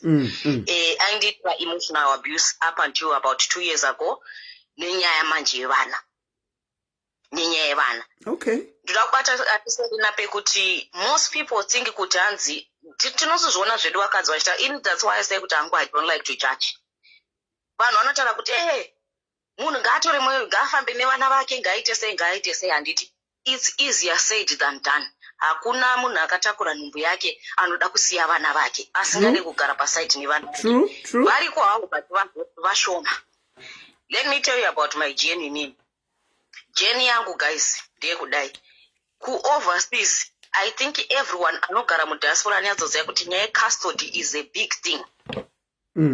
Hauna chaunotomboita pasina 100% consent yababa vevana. Saka inini ndaiti, Auntie Selina, can you believe it? I've applied 8 times. 8 times one way. Ndichitry kuti nditore vana vangu. Auntie, I can believe you. I can believe you. Unochuka kuona chirobha kudaiwo. True. Because iwo kuti vamanzwisise zvinoitika guys ngezvekuti vanoti vana mukazvara iwo nemurume mukazvara mwana handiti 50% custody ndeyamai 50% custody ndeyababa. Saka kuti utore mwana kwaari unenge uchitoda 100% consent yababa kutoti baba unofanira kuti ndabvuma kuti aite sei mai vatore vana. Akazotanga kungoti but chete consent inodzikira vanenge vachingoda 100% consent. Bedweka kuita kutambura kudai so nevana Auntie Selina. 8 times. You applied 8 times. 8 times. And the marriage says and the chingodzi declined. Kudzamara pandakazoenda kumusha 2018 Christmas ndanga ndaisafutike 8 mapepa. Iniyo naimi saka ndakatolaki hangu kuti ndakaita Mwari wakandisirawo inenge guardian angel. Case manager wandandinaye kuimmigration angari mukadzi muSouth African. Ndikati ako haufaka nezvinhu ndiri kuenda kumusha kuChristmas kuitira kuti ndizive kuti kana ndiri kudzoka nevana ndoita sei ndodzoka nevana handiti. Ndokubva tonditi zvauri kutoenda kuZimbabwe kudai rega ndikufonere akandifonera mukadzi apedza basa. Outside work akanditi you are my fellow African sister murungu muSouth African. You are my fellow African sister. Kana waenda uko enda unonyatsogara pasi nemunhu because ndiye ari kukanganisa zvese kubva kumashure. Gara pasi naye nyaya dzecustody idzi handiti tozoona. But anyway ezvinezvi pandiri hangu ndakazoti inini manje ndandatorn in between because inini family yake handidi kunyeba kubva kuna tete nanani. Everyone is very nice to me. Tikasvika tikaita meeting kumusha kuti aiwaka inini hangu handidi kuita nge ndiri kunyamura vana. Handidi, I don't want to do that because we have come from a place of co-parenting zvakanaka tese the whole family handiti. But inini kunoku hangu zvinhu zvangu zvinenge zvatsvukirira because kunoku mwana akatena 16 manje anenge asisanide consent yababa. Saka ndataura izvi nyaya dzecustody kuti vedweka mukaona zvenyu vanhu vachinikina musafunge kuti dzimwe nguva kuda kuti unongosiya vana handiti. Zvinenge zvichitonetsa hama we panenge pasiri pekuti unokwira bhazi kana kuti unotonyora munhu kuti akukrosere vana. Everything is in black and white and if you don't meet the category black and white chida zvako wasangana nemunhu ari kuda kukuomesera guys zvinhu zvinenge zvakaoma saka imimi papoint yamakazo iti inini am done ndeipi chaiyo chaiyo ndenhumbu here? Inini papoint yenhumbuka ndopandakanyatsototi aiwa am done and I came there. You decided not to tell me. Ukavanza zvinhu asi futi natete munenge muchitodedzana natete wamudiki yeyu kuti saka unotetana muroora zve because vangu vatori pafoto dzandatara paFacebook vangu kuri kutori zviri kutofara handiti. Saka ndakabva ndakoti aiwa inini am done. I'm absolutely done. I'm not going to stand for this kana kudii. Ndopandakati I'm done. But you see these kind of things Auntie Selina, what it leaves you with now is kuti hazvireve kuti kana munhu achiti zvone I'm single. I always say this kuti when someone is saying I'm single, it doesn't mean kuti they are not having sex. It doesn't mean kuti they don't like the male company. Handiti. Indakataura kuti 10 years nemunhu wangu. I am so scared of full commitment. Zviye makati munhu wenyu ndewekupi? Anobva kuCongo. kuCongo, right, kuCongo. Okay. I'm very scared of commitment. Kutoita scared of commitment. Even kana kuita mwana chaiye Auntie Selina is so hard for me. Because unonge usingasatrust zvinoenda kure ikoko. Unotongoti aiwa vese varume vakangofanana anyway. Even though vakasiyana handiti. kutosiyana kwemazita kutosiyana kwema-characteristics handiti you don't really ipapa muri kutaura mauya neimwe topic yandiri kufunga kuti mataura kuti kana kuita mwana munotya ndine pfungwa dzekumboita imwe topic mumwe musi yekunzi yekuti relationship equals child ndizvo here saka taura henyu iyoyo tiyaiita kuti zvinenge zviri kunetsa zverelationship equals child izvi haiwa zvinotonetsa because ininika kana vanhu vakanyatsoteerera pandakataura you know kuti I start to think kuti I've lost so much time without my kids number one and then ndochitanga kufunga kuti there is Mika then there is Hama ndikatanga ndakuita commitment kunoko vana vangu vachinzwa kuti mama vari kuchata nhasi how would they feel vachinzwa kuti mama vari ini vana vangu havasisiri vadikika one is turning 18 the other one is turning 16 vakura zvekuti vanoziva I can't just fool them handiti then uchizoona kuti ningi mama vaita nhombo mama venyu vaita nhombo munozva kuti vana vanotanga kufunga kuti saka vakatanga life yavo kuisisu vakatisiya kunoko you know what I mean saka we are living in bondage kudai so I was telling munozva kuti handisirina ayo inini pandiri panapa people think kuti kuna vanhu vane discipline inangu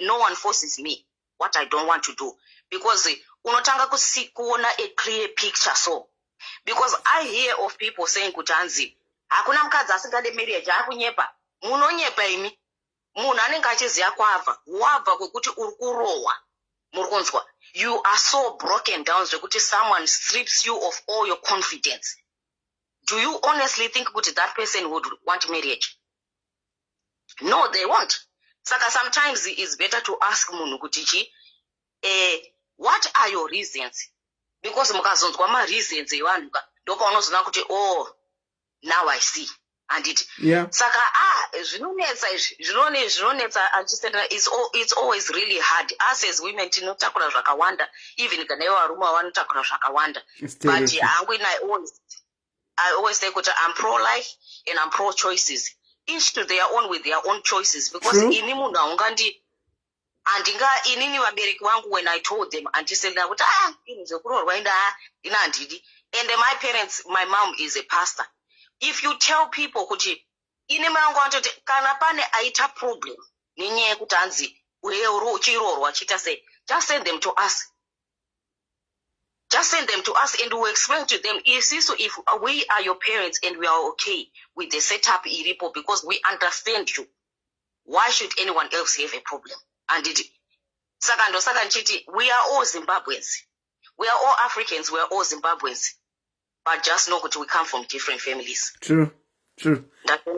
Thank you so much for sharing your story, Kola. Thank you, Auntie. Thank you. Wow. Zvakasiyana anditi. Vamwe kana muchinzwa vachiti havadi kupinda. Kwai unenge uine zvawakasangana nazvo kune kwawakabva.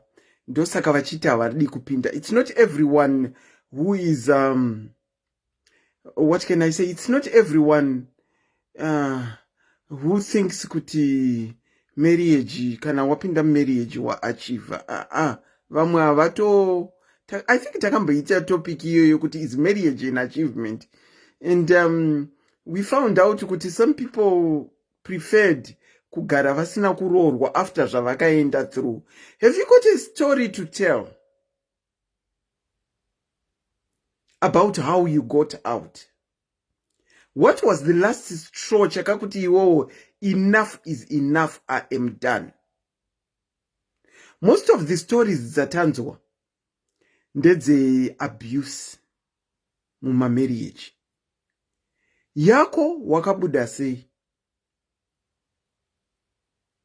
Wakabuda sei, when did you say enough is enough? Mu marriage yako kana mu relationship yako. Vazhinji vashare zvinhu zvavhura I think vanhu vazhinji pfungwa. Vakomana, it's not worth it staying in an abusive relationship because you don't know what to do next. You can call the number pinned below and share your own story. Yekuti chakakupa kuti uzoti enough is enough chi. chakakupai kuti muti enough is enough chi. Let me try and call back this number and see if it will it will be calling.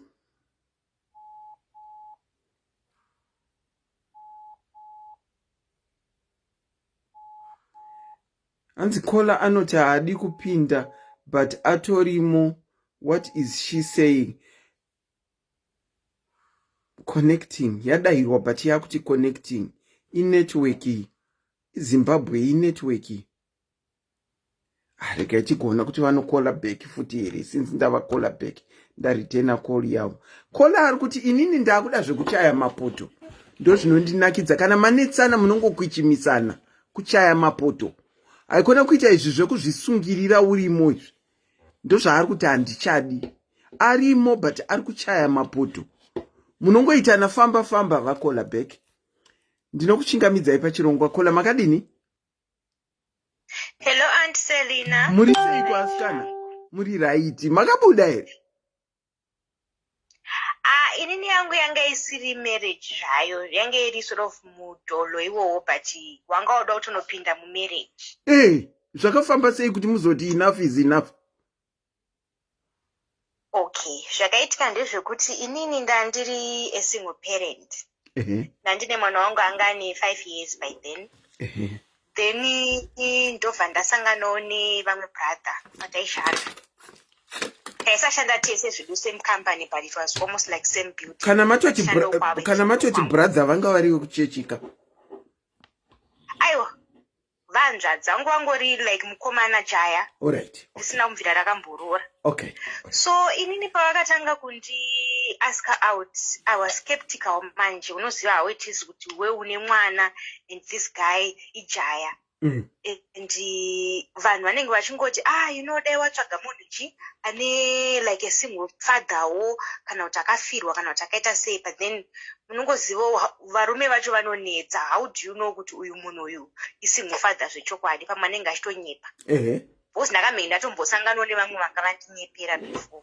Alright. Saka mukomana uyoya akabva aramba achingoita serious achitoti no, nditori serious, I'm okay with you and your baby chichichi. Nguva yakatoreba, then ndobva ndazongoti mukomana uyo anenge ari serious zvechokwadi. Vamwe vanhu vanenge vatori serious like that, rega ndimupe chance.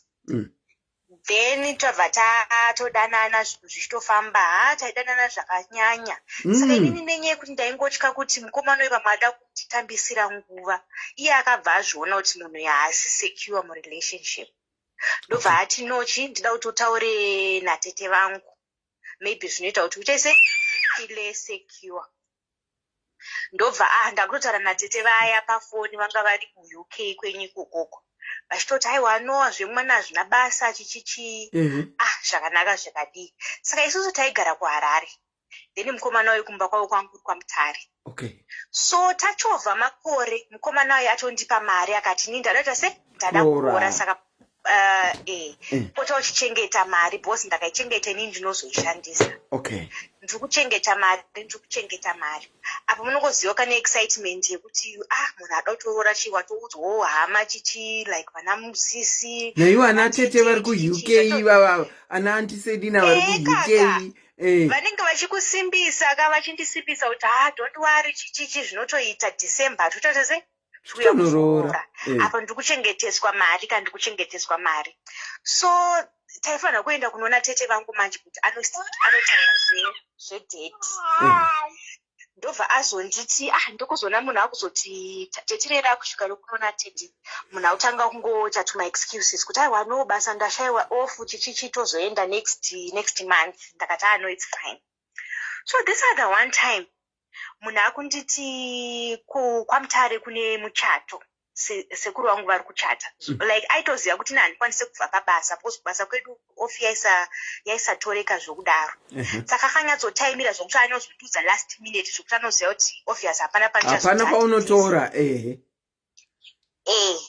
Ndobva zvanzi sekuru vangu vari kuchata chichichi, saka ndikufanira kutoenda kuchato kwachona next weekend. Vandatoti iri boshi, dai ndanga dai wakandudza chi pane time taenda tese but zvine zvaakubasa obviously handikwanisi kupiwa off. Munhu ndobva aenda kumuchato wakakuya achitotora mafoto achitotitaridza mafotos vakatopfeka masutu chichichi ndichitoti inga you're looking nice what munhu ndokudzoka kumuchato kuya and life went on as normal sezvataingoita. But ndakazotanga ndakuona kuti munhu uyu foni yake ndaisimboibata like okay nandisaibati pekutanga bhos handingoda kutanga wambonyatsosecure nzvimbo yako kuti unyatsoona kuti hamuna tumakudo ero ndaitobata foni chichi I wouldn't see anything. Kusvika ndakazenge ndava comfortable zvokuti ndanga ndisisabati foni. Saka mene chakazongopa mumwe musi kuti rega ndimbobata foni yemunhu ndokuona foni ine password. Ndakubvunza kuti kwaiwe uko foni ine password ko how far? Zvikanzi aiwa nochi kubasa kwedu patinosiya machaja ndakazoona kuti vamwe vanhu vanoita basa rokupota vachita se vachibata mafoni edu. Ndakati saka chindipawo password yachona. Munhu akutodzana paya. Akudzana paya. Ndopa ndingatanga kususpecta there should be something. This is the time futi after like a month ndikunzwa mumwe mukadzi kubasa kwawo ari kutomuti nemakorokotoka. Ndakutomuti ko wainga uchiziva makorokoto zvanzi vanga uchiziva makorokoto emota chichi. Ndakati mota yakasotengwa kare ndoya uchitongonzi nemakorokoto nanhasi. Anzi uvaziva here zvimambuya zvokubasa chichichi. Anati alright iripo. Saka tagara paya. Inini mumwe musi after like 4-5 months ndakatogara pabasa paipai ndakatovarerwa pabasa ndinoona zviri kunzi kudiwa pane mukadzi ari kubuda pareception. Ndaenda pareception paipai ndaona mukadzi ane nhumbu yakabva panosvikoko atotanga kutopopota paya kuti nemurume wangu chichichi ndakatonzwa kuti unodanana nemurume wangu iwese nemurume wangu pabasa paya. Imagine try kuti ndofunga inini mupfungwa dzangu I was thinking kuti there should be a misunderstanding somewhere because murume wandodanana naye ndeupi. Ndakatoti munoda kutaura nani? Zvakanzi iwewe akutotaura nezita rangu. Ndakati makanzwa kuti ndinodanana nani? Noziva zvekuti I was just so confident so lost. Ndakati makanzwa kuti ndikudanana nani? Zvakanzi haikunoda kunyepedzera kusungaira chichi chaudani nanhenge here iwewe. Unoziva kuti handisati ndakaita kunge ndichafenda neshock. Ndakati ningi ndinodanana naye kamukomana wangu zvanzi ndinoti murume womunhu mukomana wako panyaya dzechiya unyare iwo wakatadza imba yako wada kuda kutozororera mumba mangu chichichi. Mufesi angabatike apa angari pasame building iyoyoka pakanzwa kuti chabvondoko kabhatiza. Pazouya vanhu kubasa mamaneja chichichi vazouya kuzotigarisa pasi kuti tsanangurai nyaya yenyu wati vanoziva zvinonyadzisa sei. Ende zvinonyadzisa apa ndiwo wakatenga watowoka ningirikini side chick. Ndakanyara handisendina kunyara kuchenuruka kunge skoni chaiko. Hanzi kuchenuruka kunge skoni. Munoziva zvokuti pabasa ipapo handiti munenge muchionekwa muchienda kulunch mese muchiswera muchindundurudzana. Haiwe mani usadaro mheniwe. Kuti vanhu usavatsanangurira manje kuti inini handisingazive vanhu vakakutotarisa nezera rekuti waitozviziva chichichi and being a single mother kungova munhu ari single unongotariswa neziso rerere kungoti kana aizviziva chichi vaitoziva gemu ravo. Apa ini I didn't know anything. Zvadaro zvakazonyanondirwadza manje. Uyu panga kutsanangura manje nyaya yake ndokutoona kutoti dheti raakanororwa rachonaka ndo dheti rainzi ndokuenda kuchato riya. Apo inini manje ndizoti zvazopera dare ndazokumbira regerero paya mufesi atsvagwa paya hana kuuya angatotiza todzima mafoni ndazokumbira regerero paya ndinda kutokumbira regerero ndazoenda kumba ndiri kutarisa munhingirikini bhosi mari yekuroora iya yanga yakangosendekwa katichiti since madheta asati taingaengeruko ndopa ndikadzokera kumba kunotarisa papfimbi iya wanike yanzvimbo mari yapasi. And not only that manika nemari yangu imwe yandanga ndakaisa pasite yarova pasi mari iyoyo ndakagumbuka munoziva ndikabva ndaenda ndikaenda pakira motikari yake ndobva ndaidira mvura zvehasha zvezvi zvokuti ndandatsamwauka ndobva ndaidira mvura ndobva ndaenda kupolisi ndikatoti inini ndatodirwa mari yangu zvehasha zvanga zvangowo zvehasha zvokungoti unozivawo but still kangaba mari yangu ndobva azotorwa nepolisi bva azotorwa mukomana uya bvataendera tese kupolisi bva taendeswa kunonzi kuchi kusiri kwecriminal takatanga taendeswa kunonzi chi kwevanhu vanoendeswa kana muchitadza kuwirirana zvewanano izvo zvemarelationship taurwe nezvo ndobva anotaura akabvunzwa kuti kweiwewe kwakazviitire chii zvawaiziva kuti waroora uyu kwakazingawa kudai zvikanzi aiwa no ini ndaichida kutomuroora bhosi inini kumusha kwedu kunoitwa zvemaparika saka I was going to marry her still but I knew kuti ndikamuudza anoramba so ndaida kuti nditange ndaroora uyu because anga ane nhumbu saka uyu kuti ndizomuudza kuti zoni ndo zvandida kuita ndaiziva kuti anozoramba zvikanzi aiwa but it was a choice ka aifanira kuchuza ega ko mari wakatorerei zvikanzi mari handambotora achinyepa ingakaona sina handichadiriwe inini ndokumbirawo kuti peace order chaichaio mapurisa akati peace order hatikope kana unozodzoka kana if you really feel kuti you need a peace order unozouya but for now tombeta mainvestigations emari munongoziva zvemapurisa I think wanga watopiwa mari kuti nyaya yacho ingodzikwa kana ati alright it's fine saka ndakabva ndamubloka mba ndakumbira basa transfer because vakabva vandinzwisisawo because embarrassment yacho yandanga ndaitwa yakanyanya ndabva ndakumbira transfer ndobva ndaenda kunogara kune another town but anga ari munhu waigara achingondifonera achingoita sei izvizvi zvokunge munhu ari obsessed kana kuti chii but ini ndanga ndatoti handichadi so this other one time ndiri kusvika pamba kokwananda kugara iko kunyowanyuko kusvika pamba so ndiri kuvhura mumba munoziva andisiri ndakaona imba yese yakazara mvura kuratidza kuti ndofunga munhu atonobatidza anonzi chi hospice akairidza imba mukitchen masofa mubedroom pamubhedha muwardrobe bhutsu zvakatota pasina mvura everywhere and I knew kuti it was him ndobva ndatofonera kaive ndakati naiwe waite chimba mangu ndauti ndinondogara pana because pamba neshamwari yangu yaitaura nayo saka I knew kuti anofanira kukamanipulata somehow kuti ndipo paari kugara ndobva zvikanzi ndachizviziva kuti ndakadaro uchanditsvaga chete iwewe handife ndakakuramba iwewe hanzi haufa wakandiramba iwewe tinoparadzaniswa nerufu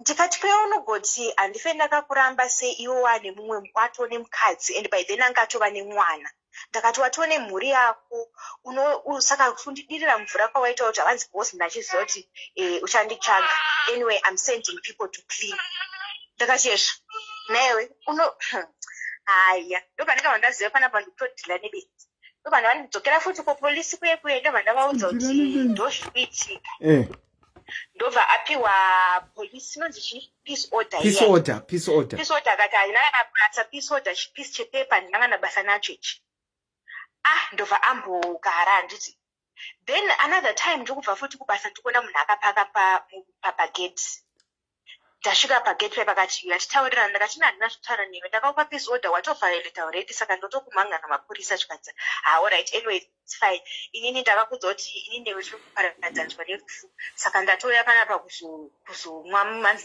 ndatenga mushonga wangu uyu ndanchiziva kuti uchaendita rafu chete saka ndakutomwa mushonga wozoziva zvauchaita nebhodhi yangu zvekuda ndichisidzira zvezve ndakati shamwari imwa anoshota kumhuri kwanyu ndekwenyu kunoshota ikoko ini ndaifunga kuti munhu ari kutamba kaantiselina ndobva ndatopinda ndatovhara dhoo time ndobva ndikazongoti motikari ichiripo panze apereka ndinodongorera antiselina ndakasvika munhu achipupa furo ari mumota imomo kola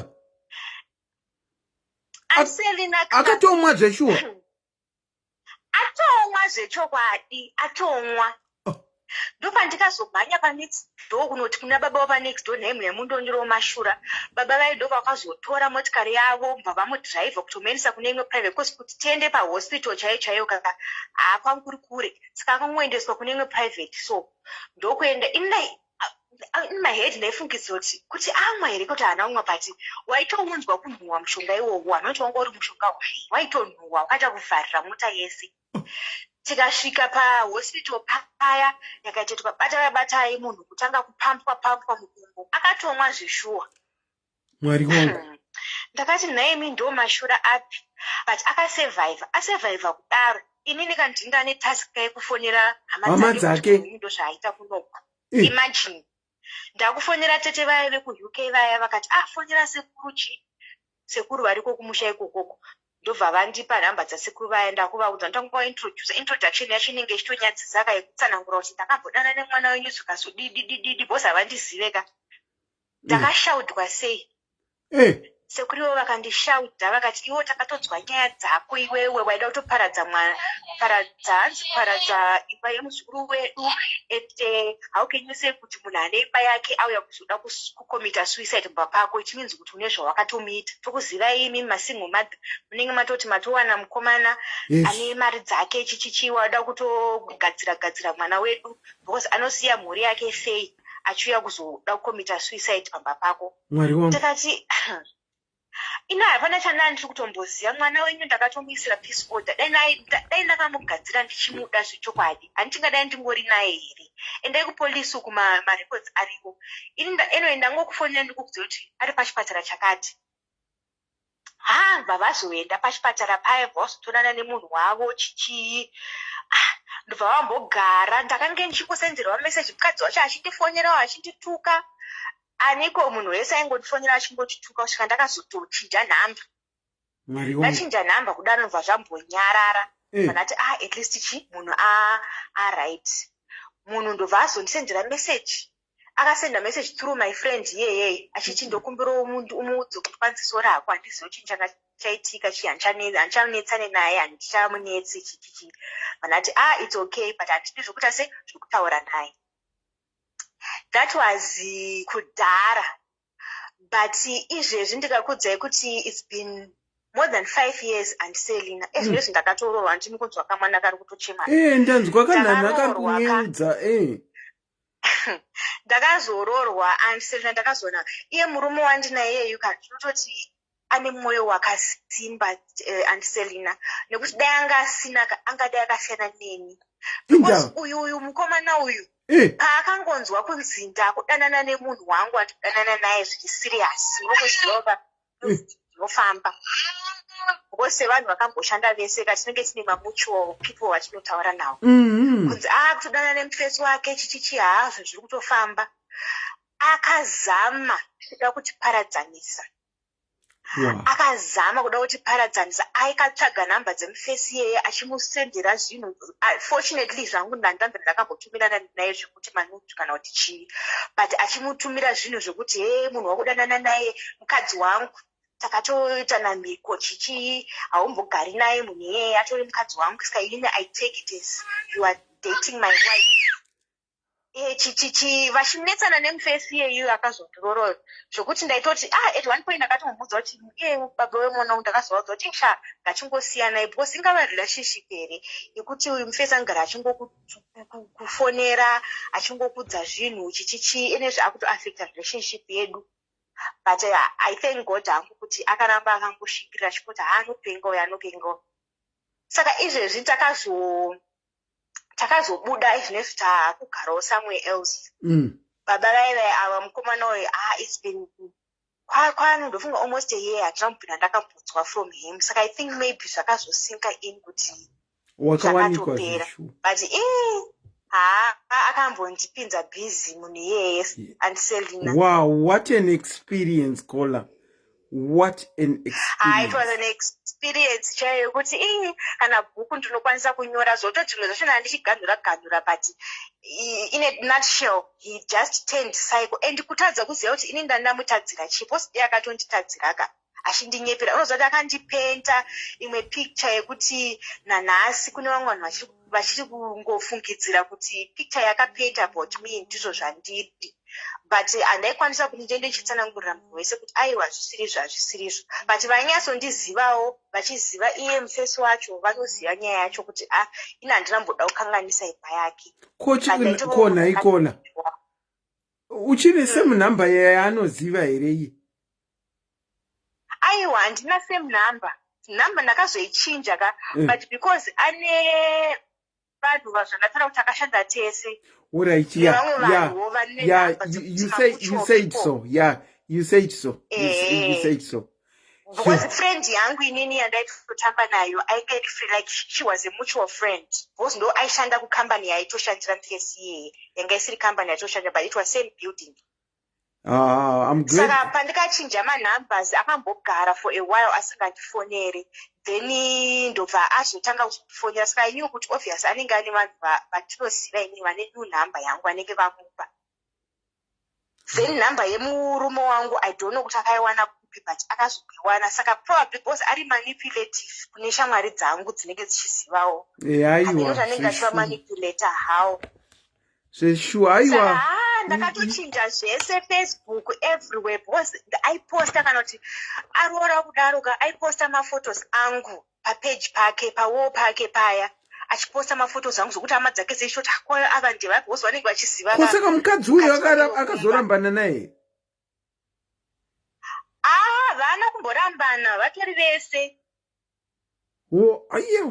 Uyu murwere wepfungwa chaiye. Murwere wepfungwa chaiye handiselina. Saka ndonyaya yangu yandikangosanganawo naye. But I'm happy wakazowana. Vane vanhu vanodziya musoro wakawana wako. Ndakazowanikwawo and Mwari akandionawo ndakawanikwawo. Hatingati zvangu vari perfect, vane nyaya dzavo zvokuti kana pakazoitwa matopic anenge akarerekera kwavari tichafona futi. Asi for now aiwa. Kuti vakandibvisa hangu mumadhaka baba. Yeah, sure. No, I'm happy for you kuti wane mhuri yako, but I strongly encourage you kuti in the event that he comes back in any form, don't ever entertain. Aiwa, nditombomi-entertaina. Akatongouya chete ndinotongoenda police patoni vanototiziva. But I don't think it's almost a year.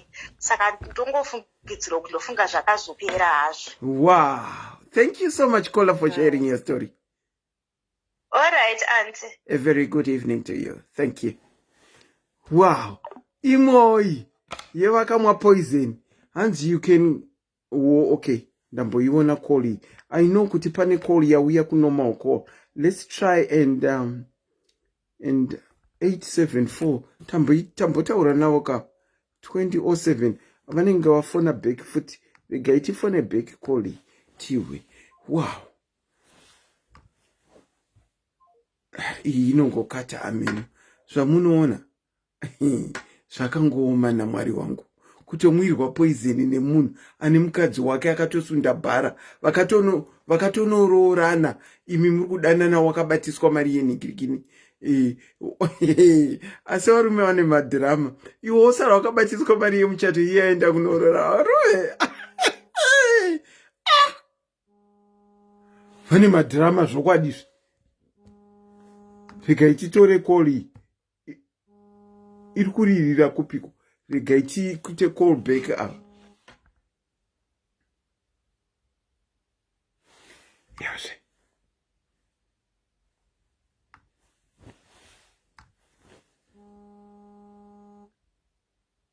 Answer or decline. Alright, handikwanise kukola pa normal number inini. Ndazviona. Kola tinokuchingamidzai pachirongwa makadini? Hello, Kola. Hello. Makadini askana? Hello. Hello, antiselina. Tiripo, askune load shedding kwa muri. Aiwa, kuzi. Tanzga iri kukata. At what point did you say I am done? Antiselina zvangu zviri recent. Zviri recent? Zviri recent, ya ndanga ndine murume wangu but takasangana muno munyika mandiri muno. Saka takagara tese, saka ndine mwana naye mwana mukomana. Alright. But patakatanga paposi kunyika kwatiri kuno kunongoziya vanopiwa akarubatsirwa nestate. Saka time yatakasangana aipiwa rubatsiro nestate ndopatakasangana ndasandaziva zvemapepa izvi. Saka taingoraramawo nemari dzestate idzodzidzi. Okay. Saka ndazowana wangu mapepa kwakuzoendawo kuchikoro. Kwakuti ndiri kushandawo. Saka ndakushanda munhu achida kuenda kubasa. Saka ndoni yatakanetsana nayo iyoyo. Angakuramba achada kushanda. Anzi nenda? Iwe uri kushanda ende ndakambokuchengetawo usina zvaunazvo. Saka yanguva yako kuti uchiita sei uchishanda. Mwari wangu. Munhu wemurume uyu? Munhu wemurume andiselena unoenda kubasa uchidzoka munhu akarara. Munhu paunoenda kubasa munhu haambozivi kuti wabuda mumba. Saka mwana munosiya nani? Mwana time iyoyo anga ari mukuru saka pachikoro paenda panga pangori paseri. Alright. Saka kuti mwana akura ake form 4 akunyora gore rino iri. Alright. Saka paenda kuprimary panga pangori paseri pemba, pakaenda kuhigh school pangori paseri pemba. Saka takangomutraina kuti apota achienda kumba achidzoka ega. Saka pasina paseri pa Saka ndaona kuti I think then takasitanga kuziyana 2003 kusvika 2010 12 ndopandakaona kuti mutoro wacho wandiremera. Uri kungosenza, ndiuri kusenza, unobhadhara rent, unodi. Wozomboti ko wadi kumbomukirawo wasenzawo tabatsirana. Ukaunzwo yako ndounzwo yangu toshanda pamwe chete. Munhu anga asingadi antiselina anga asingadi. Time iye vaiwana rubatsiro nestate. Saka pazvakazongonza pasisina rubatsiro paipai. Munhu abva angoti fototo achada kushanda. Iwe ndonomuka kuseni. Uchienda kubasa woziva kuti rent ichabhadharwa, magetsi achabhadharwa, gasi ichabhadharwa, tichadyei kusvika pamusi wacho unotambira kusvika paunonemwe payday. Ende futi karememba unenge nemutoro kumusha futi ana mai vanenge varipo wada kubatsirwa. Saka makazomudii makamukuchimisa. Saka ndopandakati inini ndatadza I can't do it. Saka musidza ndangoti no. Ende futi another thing ndezvekuti anga asina kuroora. Antiselina saka ndandine two problems. Ko chiroora wakati kune tese tikubva kumusha dzakasiyana but iye aibva kunemwe nyika. Maichaya mapoto? Mapoto ndi. Maichaya mapoto? Maichaya mapoto ndozomuti ko chiroora kazvanza iwo ndipe mari nditese ndiendese kwabereka. Aiwa kune imwe nyika tiudzeiwo asikana nyika yacho toda kuiziva ichi. Uganda. Aibva kuUganda?